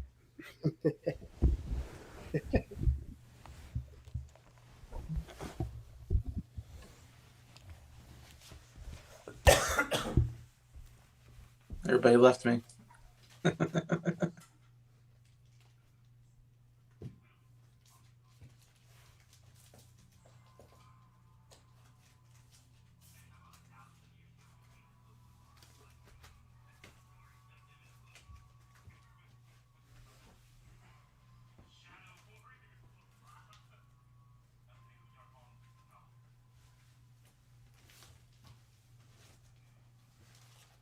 I'll show that one off when he shows off 2112. Yeah, I was looking at Rush. So they started off in the 70s, Yeah. right? But then like moving pictures didn't come till 1980, 81. Uh, which it seems like I don't know if that's their biggest album, but definitely one of their big ones. Which Oh one? yeah. Moving Pictures, Yeah. and that's already like 6 albums into their career, I think, if I remember right. Okay, so half the reason I wanted to show all these Rush albums is so that I can give Jason an introduction to Rush. Okay. Awesome. I have to catch my breath first, real quick. Rush is my third favorite band, so any Rush talk will be appreciated. I'm starting to think they might be my second favorite band. But I don't know. I say that after every time I listen to a new band and kind I of get mean, into yeah, them. you said that with Led Zeppelin, and Have you ever heard of the movie I Love You Man No. with Paul Rudd and Jason Segel? No. They're big Rush fans of the movie, and they go to a Rush concert in the movie, and they meet him backstage, in fact, or something like that. Yeah, so it's funny because they're just big Rush fans, and they're playing guitar. Like they have Jason Segel has like a guitar and bass in his house, and so they're playing, and Paul says, "I'm slapping the bass, slapping the bass," and it's hilarious. But there was a scene in a movie where like they were driving in a van, and he's like, "Let me play music," and he's like, "Here's my cassettes. Just pick an album." And it was like all Rush. It was like, dude, you gotta get some variety. You know, you gotta get something other than Rush. He's like, Rush is variety, man. That's so funny. But it's so true. It's like, that is variety. You want progressive rock? You got it there. You want synth pop? Yeah. You've got it here. You want... Rush is variety, and it was like Limelight was playing in the background. And I was laughing so much. Okay, so I don't have their first 2 albums because I don't like them as much. I might get their second album, but I don't really like their first album. You've heard me talk about it before. I call it Led Zeppelin Light because it's kind of just a Led Zeppelin knockoff record. Mhm. But Right. in I forget what city it was, but a radio DJ got some kind of box of records from Canada from up and coming Canadian artists, and they saw that Working Man was a 6-minute song, and so they were like, I need to take a bathroom break, so they played Working Man, and when they came back, the phone was lighting up with people saying, oh, it's a new Led Zeppelin record, when's that coming out? And that's kind of how Rush broke into America. Their second album, they get a new drummer on their second album. Their first album is a different drummer. Oh, really? And yeah, so the 3 members are Alex Lifeson, who plays guitar, Yeah. Geddy Lee, who plays the bass and sings, and then it was John Rutsey, who was the drummer. But then he was an alcoholic, and so they told him, for your health, like, you're a good drummer, but for your health, if you don't like stop touring, you're gonna die because you have alcohol abuse issues. So they fired him and they got a different guy. They looked all over and they ended up finding a auto parts salesman who was working for his dad named Neil Peart, Okay. who was a very well-read individual, kind of nerdy, into like philosophy and science fiction. And at first, Alex and Geddy Lee were like, this guy is not going to fit in with the band. He's a tall nerd. He doesn't look rock and roll enough. And then whenever they had him audition, apparently like they said that he could play the drums like John Bonham and Keith Moon combined. And so they're like, okay, you're in the band. And the other drummer was I think was their lyricist as well. Or no, they wrote some of the lyrics, but Okay. they had him write the lyrics because he was a well-read individual, and they thought that his lyrics sounded more poetic than what they could come up with. So he wrote most of the lyrics. And on their second album, there's still a little bit of like Led Zeppelin sound to it, but then they get more into like science fiction. There's a song called By Tor and the Snow Dog, which is just like it's like a straight up fantasy song about like a snow dog like fighting an evil overlord and like trying to save the magic land and stuff like that. But then there's also like a straight up Lord of the Rings reference song. There's a song called Rivendell that like name checks Rivendell from Lord of the Rings. Yeah.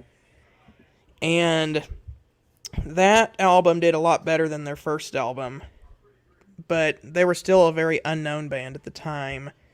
they were like touring with Kiss, I think, and they were the opening act. Like they didn't tour by themselves. But then they came out with their third album here after that. This is called Caress of Steel. I know that album. It's their third album, and Very underrated. that album was almost responsible for Rush going bankrupt. Hold on The one studio second. executives. Oh, Hey, Jordan. How you doing? Yeah. Oh, wow. Nice meeting you. You're mute. I can't hear you. Sorry for interrupting you, Garrett. oh, it's fine.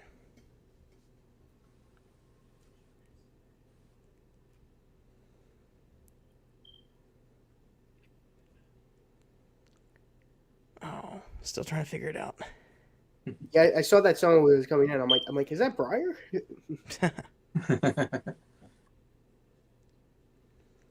When I saw the name, I'm like, I don't remember Briar going by Jordan.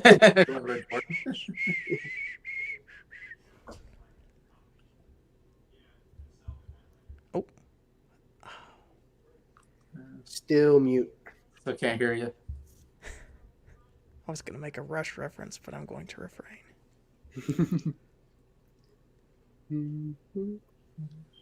Yeah, sorry, Garrett. By Tour and the Snow Dogs, my least favorite Rush song as of now. That's okay, but I think there is a lot worse. Double Agent's their second worst, though. I hate Double Agent. That song is not good. It's like it takes the talking parts from the Necromancer, but it's a lot worse because the talking on that actually served a purpose. But the talking on Double Agent is just like, I can't even tell who's talking. Like, it doesn't sound like Alex, Getty, or Neil. Yeah. Yeah. Gary, you can continue what you were saying. Okay, and then once he gets the sound fixed, then I'll go ahead and let him introduce himself. Because I'm really cool with meeting some new faces here on the channel. Yeah, this is the first time Jordan's ever been on my channel. Yeah. Okay, so with that album, Caress of Steel, Rush tried to take a real gamble by doing some longer songs. The Necromancer is like 10 minutes long, kind of taken from, in The Hobbit, the Necromancer was the name for Sauron. Yeah, that's and right. So it's kind of a story about like three dudes who get lost in the dark and mysterious woods and have to escape from the Necromancer. And like it's another straight up fantasy song. And then side 2 is even longer. It's a 20-minute song called The Fountain of Lamneth, which is a song about a man trying to find like the Fountain of Youth or something like that. And like him going through the different struggles trying to find it. And if you want to find out if he makes it, you got to listen to the song. I'm not going to ruin the end. But there's also some shorter songs. Bastille Day really rocks. That's the first song. There's a really stupid song called I Think I'm Going Bald on the record. Uh-huh. I always get a chuckle when I listen to that one because it's really funny. And then there's a really cool underrated song called Lakeside Park that I'm really surprised wasn't a big hit for them because it was released as a single. And like it's perfect for radio play, but then I looked it up and that single flopped. I really don't get it. So the record company basically told Rush, hey, stop it with the long songs. It's time for you to start making radio hits or we're going to drop you from our label. Right. And so they thought, well, what are we going to do? Are we going to actually like do that or like are we going to make music the way we want to do it? And they thought, okay, let's make this next album our last album because like we're not getting any like success with this. So we're going to do like the longest, most complicated thing ever. And if the people like it, then the people will like it, but they're probably going to fire us after this. And that is this album here. Don't you just love this photo here on the back? One of the most 70s looking things ever. Yeah. Wow.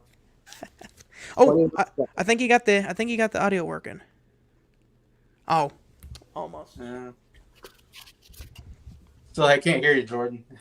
Oh. Try commenting what you're gonna say. So Oh yeah, know. there's a comment section. Still no guitar. That's what I was gonna say with the Rush reference.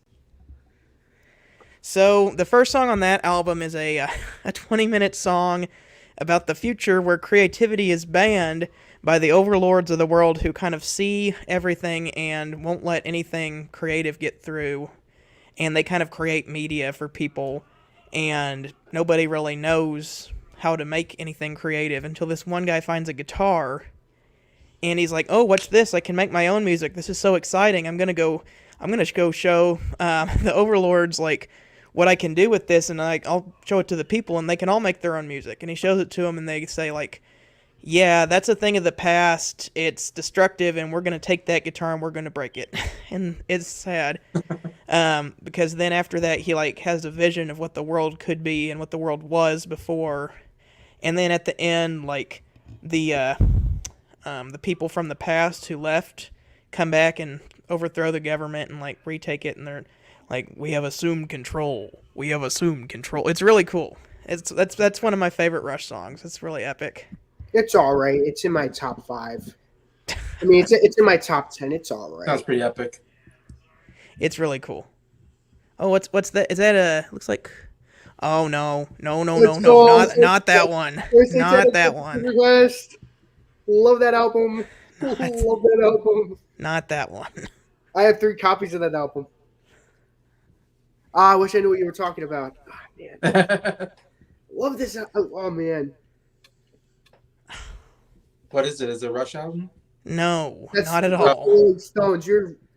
Jason, you'll hate that album. That is one of my least favorite Rolling Stones albums. Oh, it's Rolling Stones. Okay. I hate everything about that album other than "She's a Rainbow." No offense.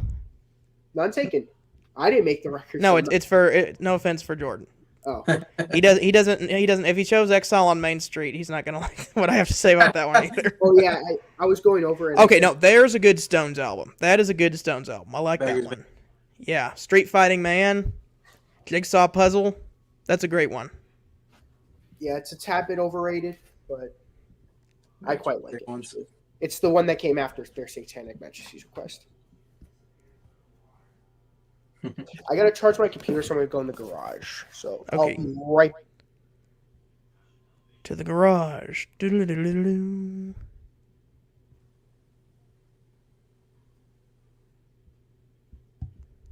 Let me see. I'm trying to figure out how the sound might work better. I was like, wonder what's. I think you have to have some kind of headphones plugged in, like, to the computer. Yo, that almost worked. Made a noise. Yo, I heard a click and it started working. Heard a click. Yeah. There we go, right? Yay, there we go. It's working. You hear it? Yes, Yeah. I can hear her. Yeah. Guess I have to hold it like this. You have to hold. Oh. Okay. Apologies, these are not the best quality headphones. Oh, that's okay. That's okay. If they work, they work. So, Yeah. would you like to introduce your channel a little bit? Sure. My name is Jordan. Actually Jordan Gassman, but I go by Jordan. And my hobbies, I usually like to collect mostly a lot of albums, imports, etc. And also gold and silver as well. Cool. Okay.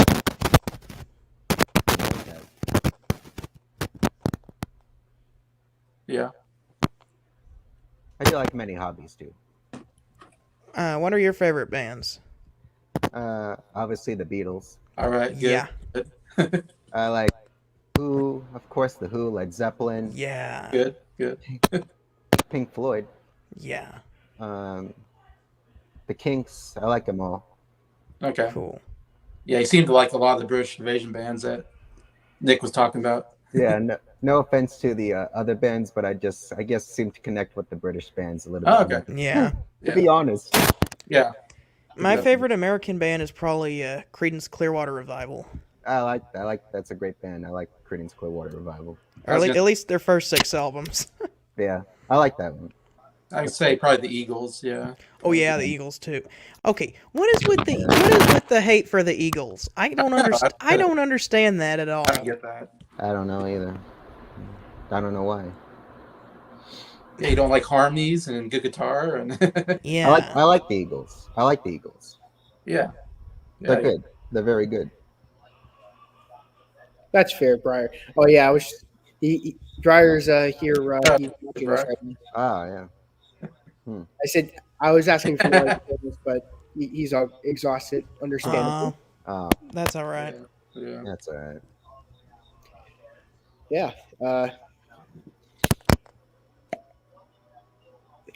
What's your favorite Small Faces album, Jordan?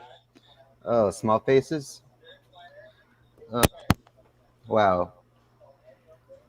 I guess I would say their debut, That's interesting. 1966. Yeah, me and Jason reviewed that album. Yeah. Yeah, even though I don't have that album yet, but I was still thinking of putting it in the watch list. But I definitely heard of it because of Steve Marriott was in there in the band. There are Yeah. 2 Small Faces albums that I might buy in the future. Mm. If I ever come across them. Yeah, Ogden's Nut Conflake and There Are But 4 Small Faces. that's a good one. They're in my watch list, but Okay. Yeah. I'm not as big into them as Nick is. Mm. That's fair. My next goal, I just got at least all of the Rush albums that I want. Mm. My next goal is to get all the Queen albums. Yeah. Okay. At least everything up until The Works. Hot Yeah. Spaces, possibly not, but I do like Queen. Good. They're a great band, Queen. Freddie Yeah. Mercury. yeah. Nice. You have any more Rolling Stones albums? I do. I have a lot of Rolling Stones albums. You have a lot of them. I only have 2 Rolling Stones albums. Well, Oh, really? 3 if you count the greatest hits. Yeah. I've got that was the first one I got, and then I have Aftermath and Between the Buttons, and that's it. Yeah. I've been getting into the Hollies. Oh, Nick loves the Hollies. Yeah. Heck Yeah. yeah, Briar. Hello. Briar. Briar. Hmm. Briar heard him say Queen and he showed up. Oh, Yeah, that's oh, wow. Briar. I guess Briar. we said Queen 3 times, and then Yeah, Queen and is then I great. show up. Then I'm We talked here. about Queen and then Briar showed up. Yeah, Queen is great. Yep. I'm tired. My back's killing me, but you know what? I'm here. And my background's a mess. So oh well. It's dark out. No The one will whole group's notice. here now. that's okay. I need to do my video for the week, like my weekly appearance, because I'm going on vacation this weekend. Oh, nice. Okay, where are you going? It's just a staycation. I work at a staycation. hotel, so Mm. I get an employee discount, but it's like a Nice. nice resort. So I'm Sweet. taking some friends with me. We're gonna have a good weekend. That's cool. Gonna eat some good places. It's gonna be fun. Nice. I've got a little Nice. kitty cat. Yes. I've got a cat. It's really, really fat. That was a butchering of a Pink Floyd song. I like I don't cats. care. Yeah, Lucifer she's just hanging around my room tonight. I like cats. What's oh yeah, Cool Cat by the Kinks. Cool Cat by Queen. That's what I thought you were gonna say by Queen. and He's a cool cat. then there's Delilah, of course, another one. Yeah. Delilah. That song sucks. That was the Phenomenal Cat. That's what the Kinks song was. Phenomenal The Cat, yeah. Phenomenal Cat. Yeah. Thank you, Garrett, for Okay, Nick, I am so glad that you showed me that Village Green Preservation Society album. That album is amazing. Mm-hmm. Yeah, it's really good. I have a question. Well, since there's 5 people, Yeah.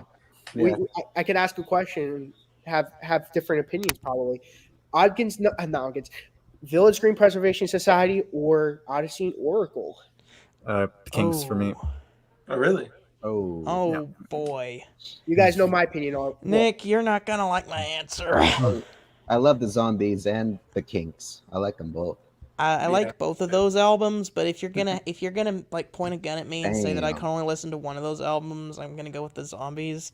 But it's like literally just by that much. Oh. Because That's that fair. Zombies album, it's one of the like you know how it feels like I've got these albums that just like connect with me that every time I listen to them I can pinpoint a certain time in my life, and it's like my core album. You seen the movie Inside Out, where like they have the core memories. Like I've got like my core albums, and that one is one of them. Like that, Synchronicity by the Police, Abbey Road by the Beatles, Moving Pictures by Rush, Who's Next by the Who, Boston self-titled album, Pet Sounds, Cosmo's Factory by CCR, Out of the Blue by ELO. Like all those albums, like I remember the first time I heard them, and they kind of have some kind of personal significance with me. So Yeah, Broward just did a top 5 albums in 1976. and 2112 wasn't even in honorable mention. Boston was in the honorable Boston was in the honorable mentions too. I thought, oh no, Garrett's gonna be like, what? That's like my third, fourth favorite album of all time. Yeah. I mean, they could have been higher, but yeah, I It's okay. My top 5. Sorry, Garrett, It's but I okay. think 2112 is the best album of 76. I mean, Yeah. Okay, Nick, when you're ready, all I have to do, I'm halfway through Test for Echo. That's actually a pretty good album. I need to finish that. I need to listen to Vapor Trails, Snakes and Arrows, and Clockwork Angels, and then I'm ready to rank the Rush albums. But you are going to be surprised because I've switched around some of my Rush albums, and that's all I'm going to say is you're going to be surprised at where I rank some of them. you're gonna be surprised where I rank my Who albums when the four of us do the Who. As long as Who's Next isn't number 8 again or lower. I know. I don't know. It might be. I don't know. This Quadrophenia at one point was lower. I don't know where. I forgot where Quadrophenia was, but you're correct, Garrett. That's my second favorite Who album now. Yeah, the Who. Oh, good. I like the Who. That's my second favorite Who album now. It's just like, again, that's one of my core albums. Like I listened to that. That's the first Who album I heard because I'd heard Bob O'Reilly before, and I'm like, I need to listen to the.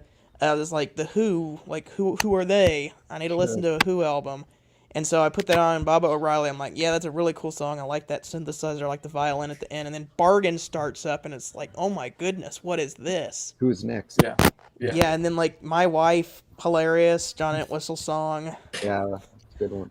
And then the song is over. That's one of my favorite Who songs. Every time, like Keith Moon's drumming on that song, that's probably like I'd say the song is over may be Keith Moon's best performance. Okay. That may be like a little controversial, but because it's not like all the time like he is sometimes. But like every time he does one of those drum rolls, it's like perfectly placed, right on time, and it like builds up to something. Yeah. And then of course, Behind Blue Eyes and Won't Get Fooled Again are amazing. Yeah. Oh, and I love Getting in Tune. I can't believe I forgot that one. Getting in I like Tune is that great. too. It's a good one. I like that. Getting in tune to the straight and narrow. Oh man, any was a great album. besides their 2000s album, I don't know. There's I don't consider them Who albums. Let's get that straight. It's just It's not the Who. I've said this a lot of times. You guys have heard me say it before, so you're gonna groan again. I don't care because I like this. They're either the Two or the Who. The Who? Yeah, it's Those are horrible. Without Entwistle, their albums are not the same. Yeah, because at least in the 80s they got Kenny Jones, the Small Faces drummer. Yeah. Like you cannot replace John Entwistle. Yeah, besides a certain song he wrote for a certain album. He only wrote that song because Townsend made him, you know. Yeah, you can't replace John Entwistle. That's hard. He will always be my favorite. It's hard to replace John Entwistle. It is. It's gonna be hard to find who's next after that. Yeah. It's an Eminence front. Oh, no. Yeah, Entwistle is my favorite Who member. He always had like the weird songs. I don't know who my favorite Who member is, and I just can't explain why. He reminds me. Substitute. He's like the George. He reminds me of Harrison he's like what George Harrison is to the Beatles. Mm-hmm. And Harrison's my favorite Beatles. So yeah. And most of the time, the Quiet members usually my favorite. Entwistle, George Harrison, John Deacon. John Deacon. Yeah, I'm thinking. Oh yeah. Your favorite member of the Beach Boys is Al Jardine. I say usually. Al Jardine's really good though. He is. Help me, Rhonda. Mm-hmm. Call Me Rhonda. He's the reason why Sloop John B and Cotton Yeah. Fields get Yeah. covered. Mm-hmm. Those were both his idea. And I think wasn't he one of the people who was a little bit more helpful with Smile, who wasn't like putting Brian down all the I time? would say, I think Yeah. he's It's been more like him and Dennis, I think. His And brothers were Carl. both. I mean, his brothers and Al Jardine were all for the project. I guess it was just Mike. I said Yeah, Mike. I feel like yeah, it's just- mostly Mike. I actually would say that I can't think of the name. Carl Wilson was like the most supportive of that Yeah. album. Yeah. Carl is probably my second favorite Beach Boys member. Yeah. He kind of took the lead after Mhm. Brian stepped back. Yeah. His the way he sings on Wild Honey Pie, like his songs on Wild Honey Pie, the title track and Darling, and I Was Made to Love Her. Yeah. Please don't hate me. Please don't hate me, guys. I find his song, the way he sings that, to be more soulful than the way Stevie Wonder sings it. No, I get that. Yeah. Now there are some I understand. songs that definitely I I'd say understand. Stevie Wonder is more suited to sing, like Sir Duke. I don't think I could see Carl Wilson singing Sir no. Duke or like I Wish. Yeah. But I definitely can get him doing I Was Made to Love Her. Oh yeah, Didn't Carl sing God Only Knows? Yes, he did. He did, yes, and Good Yeah, Vibrations. He did. That vocals are so good. Mm. I used to think the best part of Good Vibrations was the chorus, but I'm starting to like the Carl parts with the. I don't. Good Vibrations might be like I think Good Vibrations might be my second favorite Good song of all time. vibration. Yeah. Like the first time I heard that song, that was a game changer for me. It's like That's a good one. That's a good song. hearing I like don't know what my favorite Good song is. vibration. unfortunately I had heard Bohemian Rhapsody before, so it wasn't quite as impactful, but I hear that. like just Right. having all of those like sections in one song is Yeah. like that Bohemian Rhapsody, songs like that like have several different sections to them, I think are really cool. I heard that so many times. Bohemian Rhapsody. I heard it so many times, but it's a great song still. Oh, they're Oh, yeah. okay. So there are some songs that I've heard a lot that like I feel like, oh, I don't need to hear those again for a while. But then there are some songs that I hear a lot that I'm like, I will never get tired of hearing this. Like Mhm. Bohemian Rhapsody, Tom Sawyer. There's a whole list of other ones I just like because I hear them a lot. I kind of have to like hear them on the album to remember which ones they are. Because like for me, I don't really listen to the radio as much nowadays, and that kind of aids with helping that I don't mind listening to the big hit songs when they're on the album. And I feel like all those big hit songs they play on the radio honestly are better in the context of the album. Yeah. Like Bohemian Rhapsody is perfectly placed. Well, it's the end of the album. There's technically God Save the Queen after. Yeah. That's kind of more like an epilogue. Mhm. Yeah. Yeah. And Bohemian Rhapsody is kind of like the big finale for the opera, Yeah. the metaphorical opera they're putting on for you. Mhm. Mhm. Fun Which- fact, Brian I'm- probably knows this already, but A Night at the Opera wasn't like, because in the movie the way that they portrayed it was like Freddie Mercury was like, we're gonna make this whole concept album. It's No, gonna they be-" didn't do it on purpose, but Yeah. like for me in my head canon, it's like a small concept album. Like it's in my head canon, and the concept for me is just that it's like an opera with little different scenes that are playing at there before you. Yeah. That's fair. I'm pretty sure that's kind of what they thought of it. I don't think that was like it was like a set in stone idea, but that was kind of like the idea they kind of went with. Because Yeah, like but like definitely having the national anthem of Great Britain at the end, that's like Yeah. something that you'd see if Mhm. you actually went to the opera. Like you've got all these different scenes and musical numbers, and then it's like, okay, now we're gonna stand for the national anthem. Oh yeah.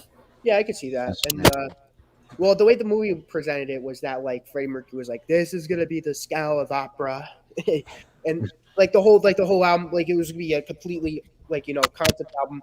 But like how it really went down was they made the album and then they saw the movie A Night at the Opera. They're like, we should make an album name after that, and then they Yeah, made, the Marx Mhm. Brothers. Yeah. and, Yeah.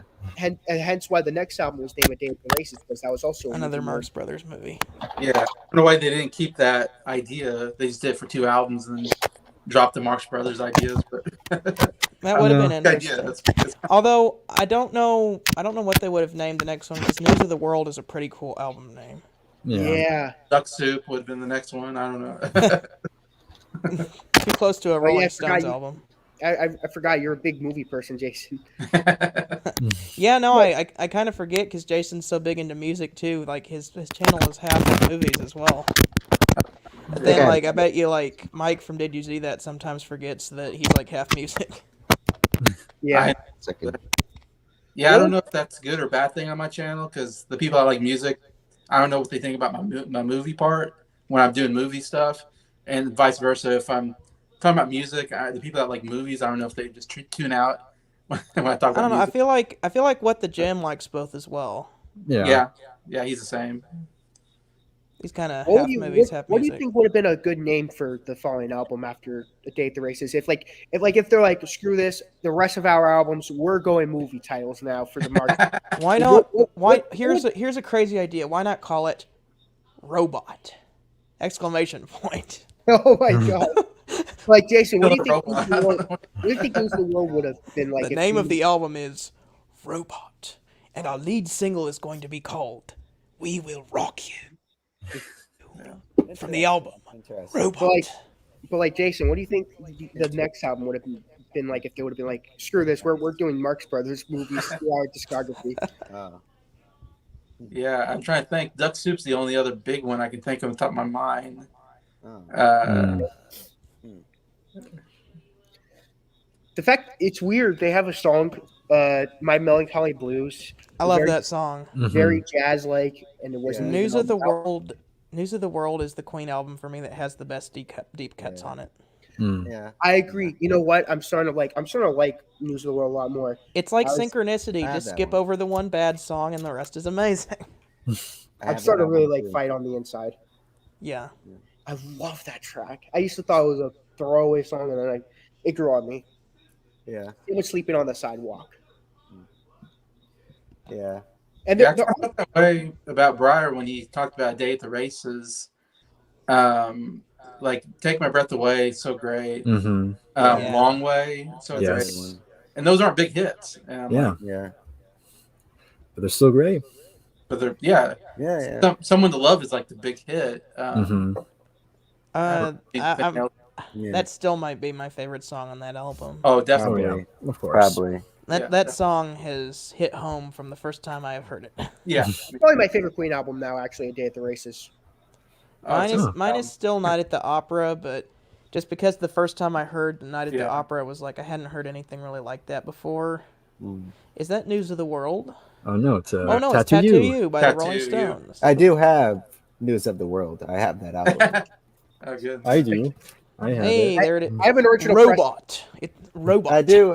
I have it in the other room. I just forgot to bring it out. That's gonna be one of the Alright. first Queen albums. Oh, I'm gonna buy them in chronological order. I've got Night at the Opera, Day at the Races, and The Game right now, which I think are like my 3 favorite Queen albums. The Game. I don't know. It's yeah. hard because That's News of the World might be one of my top 3. The Game is number 11 on my list. I like it. Yeah. I'll never. I won't be embarrassed to say that. I think Hot Space is way better than The Game. I'll never be embarrassed to say that. Yeah. Okay, you can say that, I'll but I be think right now- back. okay. All right. All right, I'll be back in a second. Now I will say that, The Game is a very front-loaded album, but the front-loadedness is amazing though. Like all 4 or 5 of the songs, I forget how many, but all of the songs on the A side are absolutely amazing. Yeah, Play the Game, Dragon Attack, Another One Bites the Dust, Need Your Loving Tonight, and Crazy Little Thing Called Thing. Love. Love It. Yeah, I love all those. My favorite one is actually "I Need Your Loving Tonight." That's That's my actually my favorite favorite song song on- on the album. That's my Yeah. favorite song on the first side. My second favorite, well, my favorite is Sailor Sweet Sister, but Need Your Yeah, Loving Bites the yeah, Dust. the Brian May song on the second side. Brian May is my second favorite Queen member. Oh, I yeah. just Amazing. I just don't really like "Don't Try Suicide" because it's stupid. That's the thing. I want to say Freddie Mercury's my favorite, but some of the stuff he wrote is just so dumb and goofy. Well- Like he's very hit or miss. Like he's like he makes songs like "Somebody to Love" and "Bohemian Rhapsody," but then he makes songs like "Don't Try Suicide" and "Get Down, Make Love." Oh, Is well, that that's Jason. Steely Dan? No, that's News of the World now. I think. Oh, I thought I saw the Royal Scam there for a second. Oh, where did Jason go? Oh, he's back. He's coming. There he is. Oh, Hello. it's the robot. I thought that was the Pillars on the Royal Scam by Steely Dan. Wow, yeah, that's a cool album cover. It's the robot. Mm, I'm back. He's back with news of the there world. it is. Sorry for the glare. Rap too. Nice. Be funny if So- we stop talking about Queen and then Briar's like, okay, guys, I gotta be heading off now. So, Pink Floyd. How about them Echoes, right? Yeah, that goes. That's a good song. and then like, Oh, That's Mahali. Oh, Hey, Right. the Hollies. is Hollies. that an original? It is. Oh my god! Wow. I only own a remastered copy of that. Oh man, I'm jealous. That's Sorry. Jealousy. Sorry, I can help. I can help you how to get one. I get an original if you want. I can help you if I'm you good. want. Jealousy. Can you tell by looking at Ooh. the cover if it's original or not? By the label, maybe. Yeah, that's an original. That is an original. It's original stereo. Nice. I like the stereo copy. I actually prefer the mono copy, but the stereo Yeah. version is good as well. You know, I was thinking for the next album, I was thinking of, for Christmas and stuff like that. The Hollies, A Certain Because. That's a Mm. fantastic LP. I I own was 3 searching. copies of that album. I was searching for that. How about Evolution? I have that one. That Let me might be my favorite Hollies album. That's my all-time favorite of theirs. Mm-hmm. It has Garrett's favorite song on it. Have Nice. you ever loved somebody? I love that Don't song. you I like that one too. Well, it's a toss up between that and King Midas in Reverse is my favorite Hollies song. I'll be back in a second, all right? Okay. Okay. Okay. I won't be long. It won't be long, yeah. That's probably my second favorite song on the With the Beatles album. Yeah, Mine that's a too. good- My yeah. favorite is Yeah. probably All My Loving. Yeah, Yeah. that's my number one favorite. Yeah. Yeah, those are two best ones. Yeah. And what's the other one? All I've Got to Do. Yeah, I like that Like one. those first 3 songs. Okay, another reason why I like Meet the Beatles better than With the Beatles Yeah. because like it's got all the good songs Yeah. and they take out the bad covers. Well, and the bad covers are made better on the Beatles' second album. Yeah. Like it's weird for me. I feel like all the U.S. albums are either a major improvement or like majorly worse than the UK albums. That's what I feel like with the Hollies It album. depends. No It middle depends. ground with those. That's what I Like, feel like with the Hollies albums too. It I feel depends. It depends. like it is criminal that the U.S. Revolver that it doesn't have those 3 songs and that they didn't Yeah, replace it they with talked Paperback about- Rider and Rain. Yeah. I am Here's- so mad they didn't do that. Here, The here's UK my version's frustration. better. Now hear my complaints about the U.S. Hollies album. So them too, like their first 2 U.S. albums, major improvements on the 2 albums that they improved on. But for me, the Evolution album is destroyed. It is 10 songs, not even 12, not even 11. That's one thing. 2, they didn't put on a carousel all the world is love or Signs I'll Never Change. Yeah. There's so much stuff they could have put on that album, but they're like, no, we're just making 10 songs. Like, no. They could have put more songs on it. It would have been better if Jennifer they put more. Eccles, I mean, I still have that album and I love it, even though it's only 10 songs. I'll be back in a second. I respect your opinion, Garrett, but I don't like the US You version. know, It's if you butchered. break my heart, I'll go, I'll be right but back. I'll be back Okay. again. Okay. Bum, bum, I bum. consider it to be the I'm just gonna Backstreet make a album. Beatles reference every time he leaves, based on what he says. Hello, goodbye. Yeah. I don't know why you say goodbye. I say hello. I was not expecting this to be a hangout stream. I love it though. Yeah. I know. We'll I change the joined and title. then everybody else started joining it. And we get like a Yeah, 6th person on here. you got a good group going now. Yeah. Yeah, this is the most people that was on my channel ever. Evolution. Oh, he's bringing his Hollies albums. Oh, Hell yeah, man. Yes. yeah. Love the Hollies.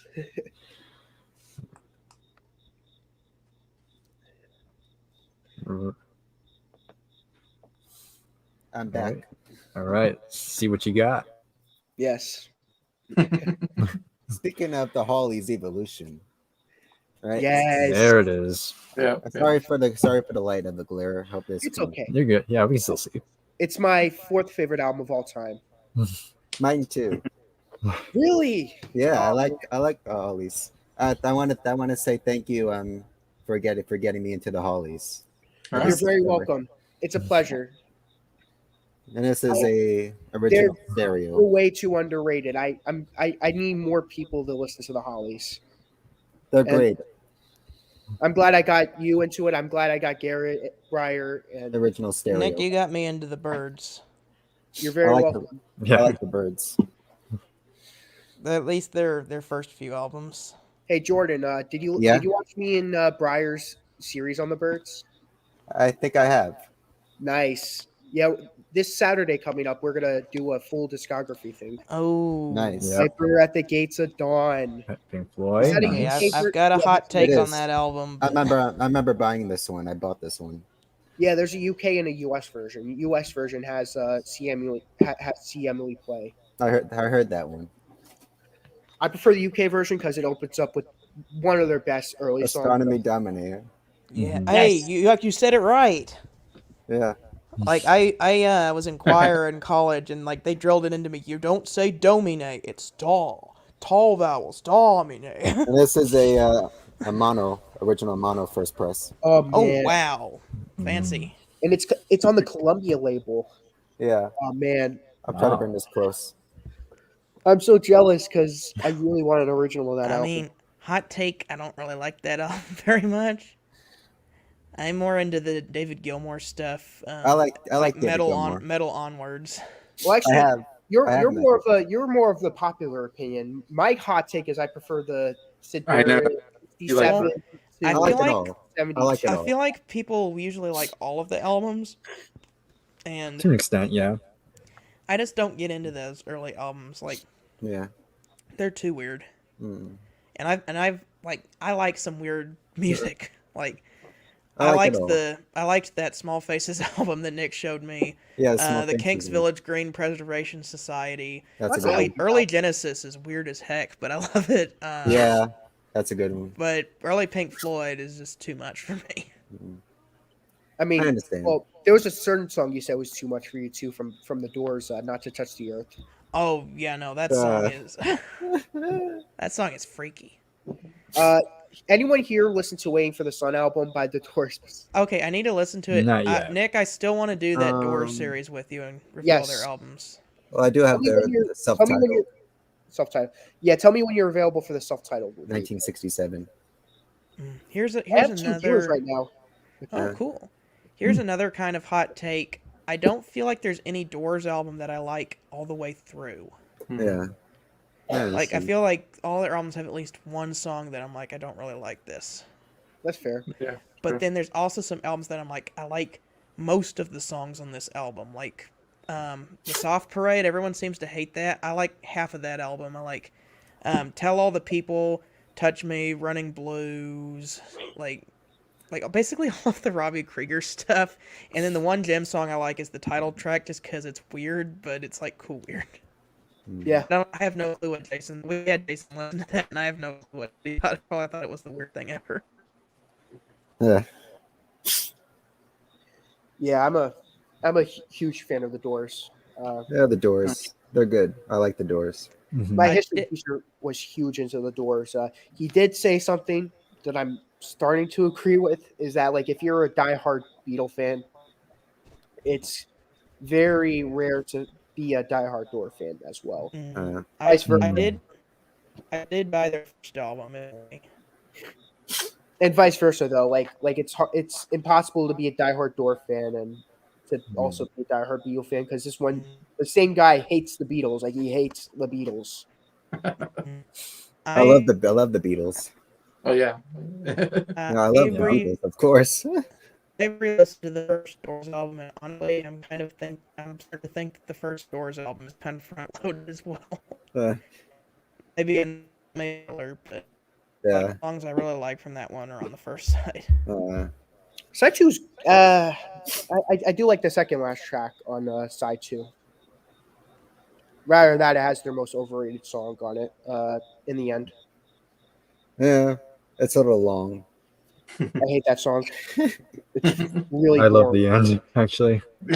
I don't hate it, but if we're gonna talk about long door songs, I actually like the soft parade a lot better than the end. Yeah, That's underrated. I mean, that's a hot take. Yeah. Yeah. they do have a lot of good songs. I will say if you want the most hot takes out of me and Garrett, we would talk about Led Zeppelin. Oh Nick- yeah, okay. So Definitely. like Nick and I see something completely different in Led Zeppelin that a lot of people see in because Led Zeppelin is so good, they have different sides of them, and like the side that Nick and I like is different than like the popular opinion of like Mm. what people like about Led Zeppelin. Because most people are Yeah. like Led Zeppelin is the greatest hard blues rock band of all time, and Nick and I like have a different opinion. Our opinion is, and for the longest time, simple.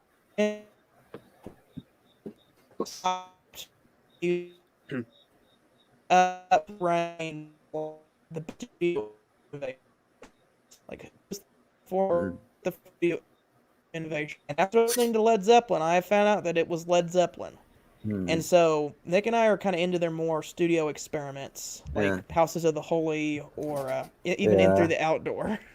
Yeah. School Graffiti and Led Zeppelin 3. Those are I mean, yeah, half, Led Zeppelin. half their 3 albums is is more amazing. conventional, like Mhm. 1, 2, 4, and Presence. Those are they're more conventional. Yeah. albums. Presents. I still I'm haven't not saying got it's their best Houses of the albums, but I'm Holy. saying they're more conventional. They're more like very little experimentation. Well, first Yeah. album had a little bit, but like not like the Mhm. third album, not like Houses, not like Physical Graffiti or especially the Outdoor. Like one person was like, "How can you put that as an essential album of the '70s?" I'm like, "Well, one, it goes against what they were doing. It's like very innovative. It's Yeah. a forerunner to synth pop with Carousel Ombra, and it shows that you can do a Carousel Ombra. progressive, epic song and still have synthesizer in it. That's why I consider it to be essential." Also, Like, Bonham's drumming Through on the that Outdoor. album. Bonham is still at the top of his game on that album. Fool in the Rain, Carousel Ombra, even Hot Dog. He's got some good drumming on that. Yeah, the Yeah, best. yeah. The best. All of My Love is amazing. I don't care if Jimmy Page hates it. Like, it's a great great songs. tribute from That's a Robert great Plant. song. Great I mean, song. Jimmy Page handpicked songs for the Led Zeppelin's like greatest hits compilation album, and he put that on there. I guess he did that out of respect for Robert Plant. Yeah. I mean, here's the thing though, is that Keith M pissed me off on one of the. It was the '70s, '50s. Oh, essential you albums. mean not Keith Moon? Keith M. He's like Who and Led Zeppelin are getting too much over. Oh yeah, I remember that. Now I remember. I'm like, you gotta be kidding me, dude. Like, that was like one of the few times I actually was really upset by an opinion. I'm like, no. Wow. I was really upset, to say the least. Yeah. I'm like, yeah, you're wrong.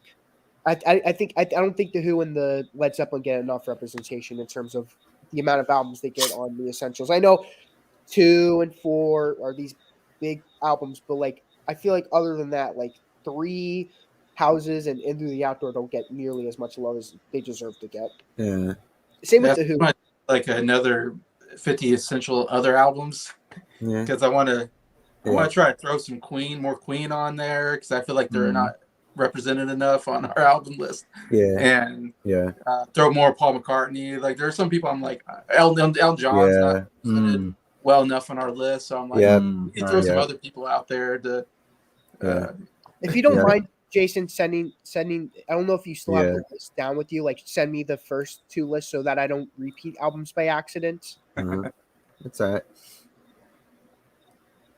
Yeah, I got all the lists. Yeah, please on the group chat, please send me those 2, because I'm gonna pick a Queen album and you're gonna be like, well, it was already on our list. And I know, and now we probably forgot what's on the list. Yeah. Luckily, I still have my list written down. I got booted out. Oh, I thought it was your evil. Oh, there. it's like, That was man. I was that tired. Evil Sound Lab Studios be like, I hate Rush. They play the same song for 20 minutes. Or Evil Briar would be like, I hate Queen. Evil Jason be like, Quadrophenia is my favorite Who album. Fight me. Even though I really like that one. Yeah. Evil Me would be like, my favorite my favorite album by the Hollies is "Stay with the Hollies."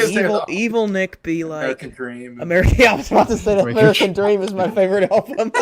Oh, no. And probably my favorite album by the Holidays would be probably the Holly Style. Oh, That one. Mm. I love In the Hollies style though. But Yeah, I like that one. yeah. Well, yeah. Now that we're on the topic of it, let's talk about Crosby, Stills, and Nash. Yeah. I don't know as much about. I can talk about their first album. yeah. I Their can talk first about the album- first two. Their first album is Chef's Kiss. Their second album with Young is just masterpiece. Yeah. That was like It's in my top 10 favorite albums of all time. Dream, 1960s. American Dream. Their CSN album in '77 is really underrated. Yeah. Yeah. I listened to it once, but then I listened to it the second time on my record player, and I'm like, man, this album doesn't get talked about enough. Yeah. Daylight Again, I think is the name of the next one. Mhm. Oh man, that's what American Dream should have sounded like. Mm. And then American Dream is just garbage.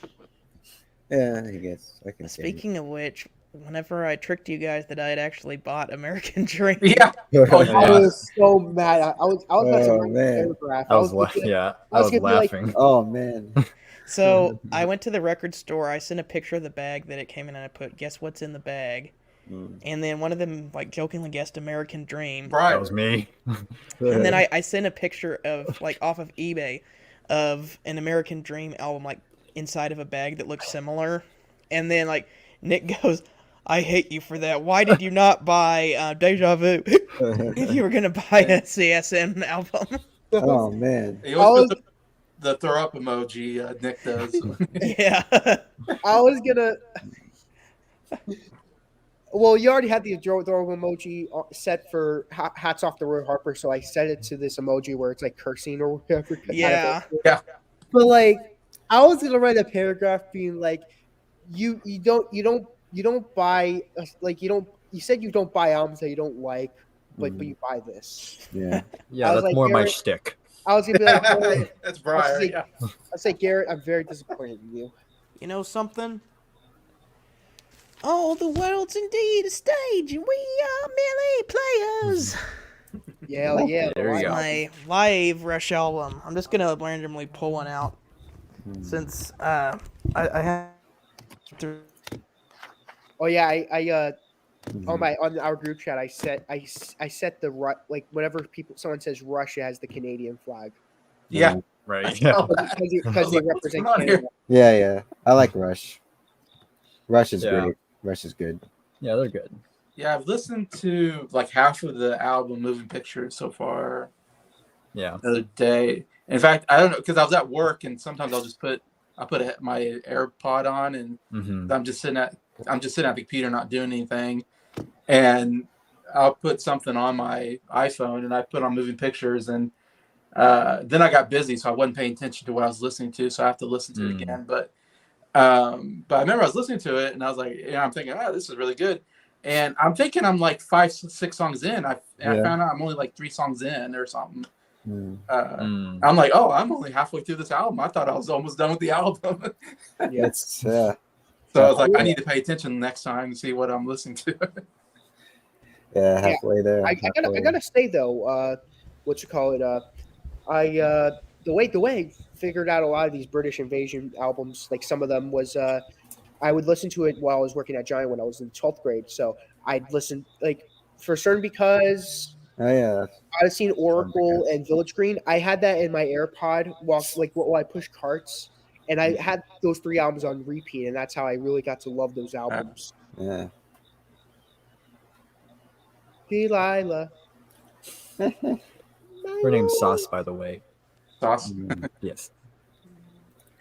Yeah, that the next Sauce. Hollies album would be for certain because that's the one. That's the next album I'll get. I'll pick Yeah. up. If I don't know if it's expensive. Well, I got one of my copies for like $20, but it was left down in the rain, and I was so sad. But Oh, but the next copy I got was like $60, which was more expensive. yeah, That you know really got something, me. Nick? yeah. If you had left your copy of King Midas in reverse out in the rain, then you would have had to say a farewell to kings. The joke there. And I'm waiting for the punchline. I'm like, oh, what's he going Oh, for? man. Maybe Rush related. Yeah. That's like 40 to about 40, 50, $60. Oh, what was?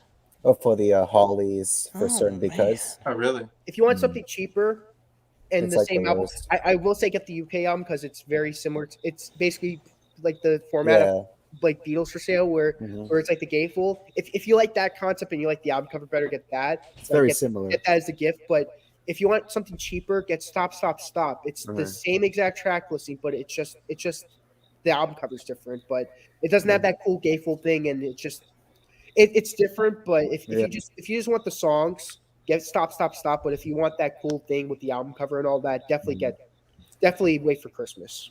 Yeah, I like imports now, Germany, UK, everywhere because I think they're more. I think I find it just personally, I just find it a little more interesting. I Really? agree. You know?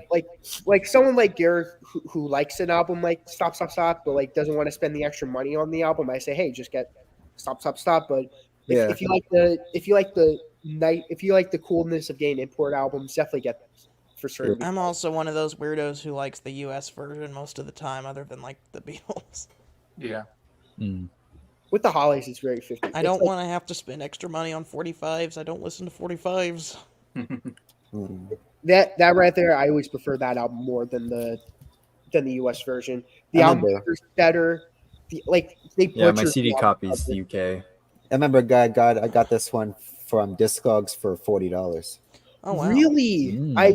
I I got an original mint condition by my dad because my mom's like, "What do you want for Christmas?" I'm like, I wasn't thinking. I was like, mint condition of Evolution, and I sent them the link, and Here's the it took price. so long to get it, but it was $200. I wasn't gonna spend that much money on a mint. $3.99. The price tag right there. Yeah. It's hard to see, but it says Yeah. $39.99. I see it. So Yeah, I the see. most I ever spent on a record was $200.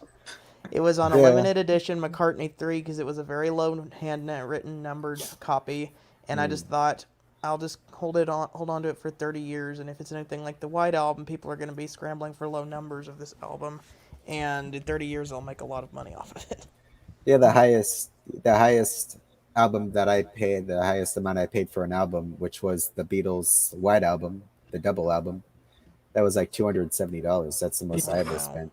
Was it a UK copy? It was an original 1968 mono pressing. Oh well. I actually like the stereo version of the White Album better. I like them both. I like mono and stereo. I need to hear What's Wrong with Ringo's Fingers. On I got Helter Skelter. blisters on my fingers. What's wrong with his fingers? I know a certain person who doesn't like this album, but the highest I've ever spent was a little over $100 on an album called Smiley Smile. Oh yeah, Oh. the Beach Boys. I have Smiley Smile, but I only had to spend $20 on it. I'm Jeez. surprised you have it, even though you don't like that album. I know you like the one song off of it, but Good Vibrations and Heroes and Villains. Mhm. Good Yeah. vibration. Everything on that album is so inferior to the actual Smile album. Pink Floyd, love that I've album. got an album. Look at all the people. There is the I Pink bought this. Floyd. We're on Columbia. It was 200. This one. That was 200. Wow. I can imagine. I That can big. imagine. Oh That's wow. Columbia. It's even blue. That's the original. Nice. Cool. It's good I need- for money. There's a particular album I really want an original of, but unless I hit big, I ain't gonna spend over $1,000 over an album. It's called "Would You Believe" by Billy Nichols. No, Billy Nichols. There was yeah. very little copies of it made, and it's like really rare now. Yeah. I was very lucky to find a CD copy. Oh, really? That was like $20, roughly. Mhm.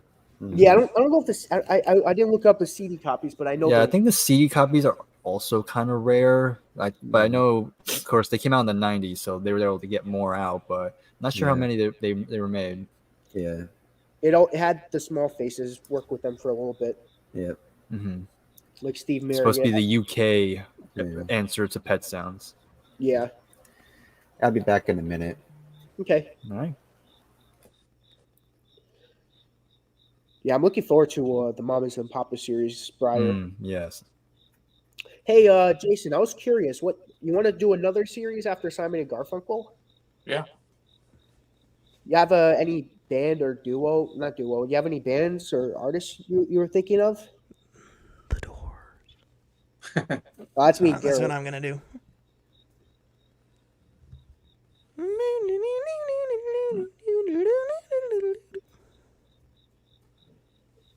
That's a good question, Nick. Yeah, try to uh, think about that. yeah.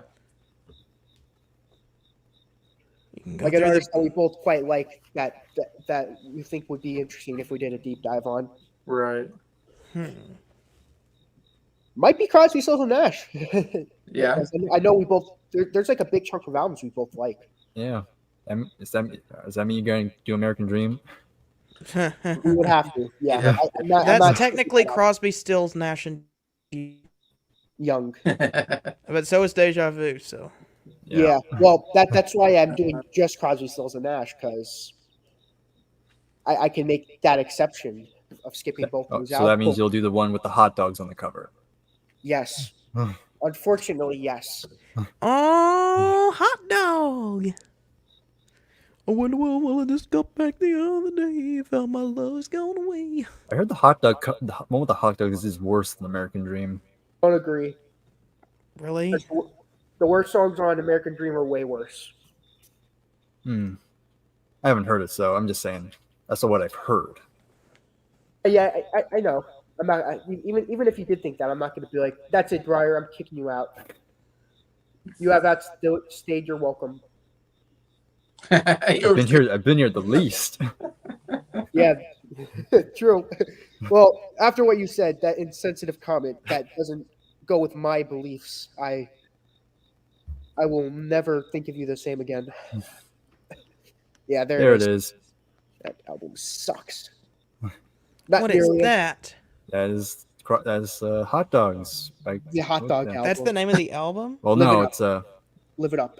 Live It Up. Oh, the name of the album was Hot Dogs. I know. Should have been called that. Oh, hot dogs. I'm back. It's like Briar calls Led Zeppelin 4 and the man. The guy with the sticks. Yeah, exactly. the guy with sticks album. I called the Who Sellout the man with the baked Beans. Yeah. Heinz baked Yeah. beans. More What's music, more for music. dinner? What's for dinner? What's for tea, Mom? What's for dinner? What's for tea, darling? What's for tea, daughter? Oh boy, that was too distorted. No, that's exactly how it was. Boris the spider. Let it bleed. Hey. Let it bleed. Let it bleed. It's the let it original. bleed. 1969 pressing. Yeah, same here. I got an original as well. Nice. Not can be confused with "Let It Bleed" by the Rolling Beatles. That's mono. It was actually going to be. Oh, that's a mono import. Yeah, Yeah, the mono. Fun Decca. fact, Yeah, mine's a everybody. stereo. Yeah. Mine's a stereo. Yeah, I have that's that not cheap. Yeah. Although I think it is just a fold down of the stereo mix. It is. Still would sound pretty cool though. I listened to it recently. I think that "Give Me Shelter" is a dedicated mix, but everything else is a fold down. I think probably all know this one. Oh, what's Never that heard album? that. Is that Oh, it looks familiar. Admiral Salt's? I have like 3 copies of this mono Oh, really? and 2 of the original stereo. Oh man, all I wanted was just a UK mono copy of that. I finally got one for like $35 online. I was so glad when I found that. It's my favorite album in my collection. This is a mono one. Wow. Yellow Parlophone. Those things sound so good too. Like you play it and it just feels like you're playing a piece of history. Yeah. Fun facts, y'all. That album was released the same day as Evolution by the Hollies. Yeah. That's true. Also, David Bowie's '67 album was going to be released the same day as Evolution. Yeah. Yeah. Me- Nobody me got and that Ground Briar- one. control to Major Tom. Me and Briar listened to Okay. Please Mr. Gravedigger, and Yeah. I made a joke saying like the Birds like are making like a crappy like ending song, and they're like, it's like we make the worst, crappiest joke songs to end our albums with, and then like David Bowie's like, here's my shovel. Yeah. Hold my shovel. Yeah, Nick showed me that song, the song, and I laughed when I found out that was the last song because if you hear it, it's just like, what is this? It's just this weird, like, bizarre, like, kind of horror thing or whatever. Yeah, Is Oh, it worse yeah. than Revolution number 9? it's actually worse than that. Probably. Oh Maybe. no! How Worse can you than get Revolution. how can you get worse than Revolution Yeah. number 9? I Wait don't until the know. stream is over, Garrett. I'll show you the track. Actually, I can show it now. I don't really No, care. don't stream it. Bowie is a copyright snob. Yeah. That's Gonna kinda get true. taken down. Oh yeah, that Holly's album. It was Butterfly on the back of the cover where it shows the picture of the band, all the Yes, it's members, Butterfly. Yeah. and it said December 26, 1967. That's when it was purchased originally back then. Oh wow! Hmm. And if you look Original. very carefully, there's a little note under that. It's in very small print. And it says Graham is dead. Really? Oh. Was that like some kind of clue or some type of thing that was added in somewhere? Yes, because Graham Nash really died in 1965 in a car crash and was replaced by a man named David Crosby, who looks just like him. Oh, that's a bad joke. I was gonna say, you serious, Garrett? I know. No, it's a Paul is dead joke. It's a Paul's dead joke. Yeah, the rumors. I stuff. thought maybe that was like a reference to him leaving the Hollies. 'Cause that was- No, I'm joking. It doesn't really say that. It says that just as much as it says I buried Paul at the end of Strawberry Fields. Cranberry sauce. Yeah. the album that killed Graham Nash's Hope for the Hollies. The Hollies Hollies sing sing- Dylan. Okay, I need a Dylan Sings Hollies album. I know. We can talk about that. Hey, Carrie Ann, what's your game? How can anybody play? And harmonica. Hey, Carrie Ann, what's your game? How can anybody play? Jason had a good question. What did Dylan think about this album? I Yeah. don't know. Hmm. I know Dylan liked what the Birds were doing with the songs. He was Right, pretty yeah. positive towards. I the love what the Birds did with Dylan's songs. I Mr. know, Tambourine yeah. Man. Maybe Although, My back pages, man. oh man, My Back Pages is amazing. probably thought it was interesting. Bob Dylan thought. I'm sorry, Nick, though, but Yeah. I listened to the pre-flight version of Mr. Tambourine Man and I didn't like it. Yeah, I'm kind of half and half on it. It sounded like a demo. Yeah. There's also like an acoustic version of Mr. Tambourine Man that's even worse, but don't listen to that. Yeah. Graham Nash's departure from the band Yeah. to join David Crosby and Stephen Stills. Yeah, there's all the background stuff. Like if me and Breyer were to do a review of this, I feel like this would be Breyer's stuff to go through the background. Most likely, yeah. Dylan sings Lullaby to Tim. Oh man, Oh, that's probably my no. least favorite song on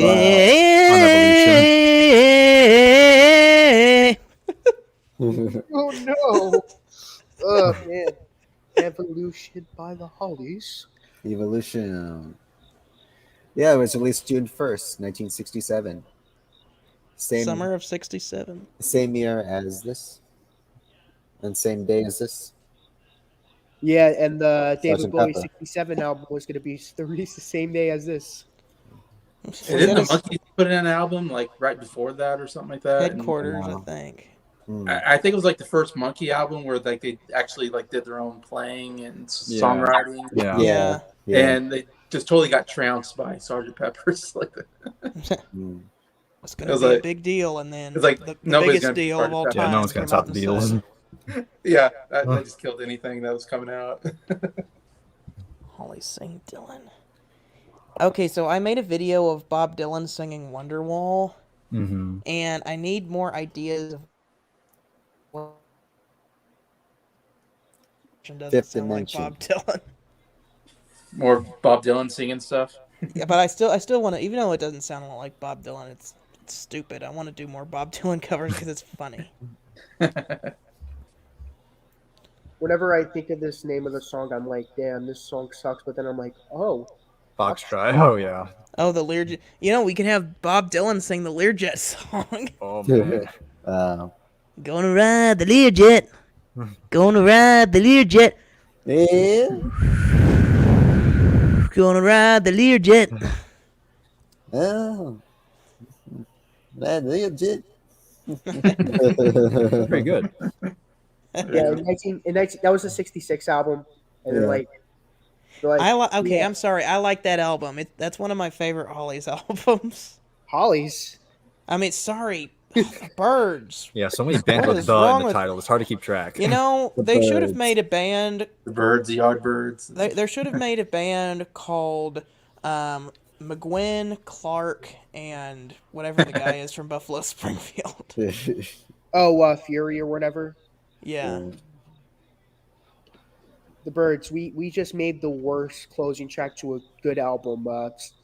Parentheses Learjet song, and then like David Bowie's like "Hold My Shovel," and then Yeah. he's Mr. Grave Digger. Yeah. That song. Robert Plant, Hold My Hat. I think it's worse than that actually. Mm. Oh, Yeah, it's very bizarre. Yeah. actually, I'm gonna end off stream. Thanks for watching this stream. This went on a complete tangent. Oh yeah, we're still live. I forgot about that. I still like to talk music, but I want to show you guys that one song.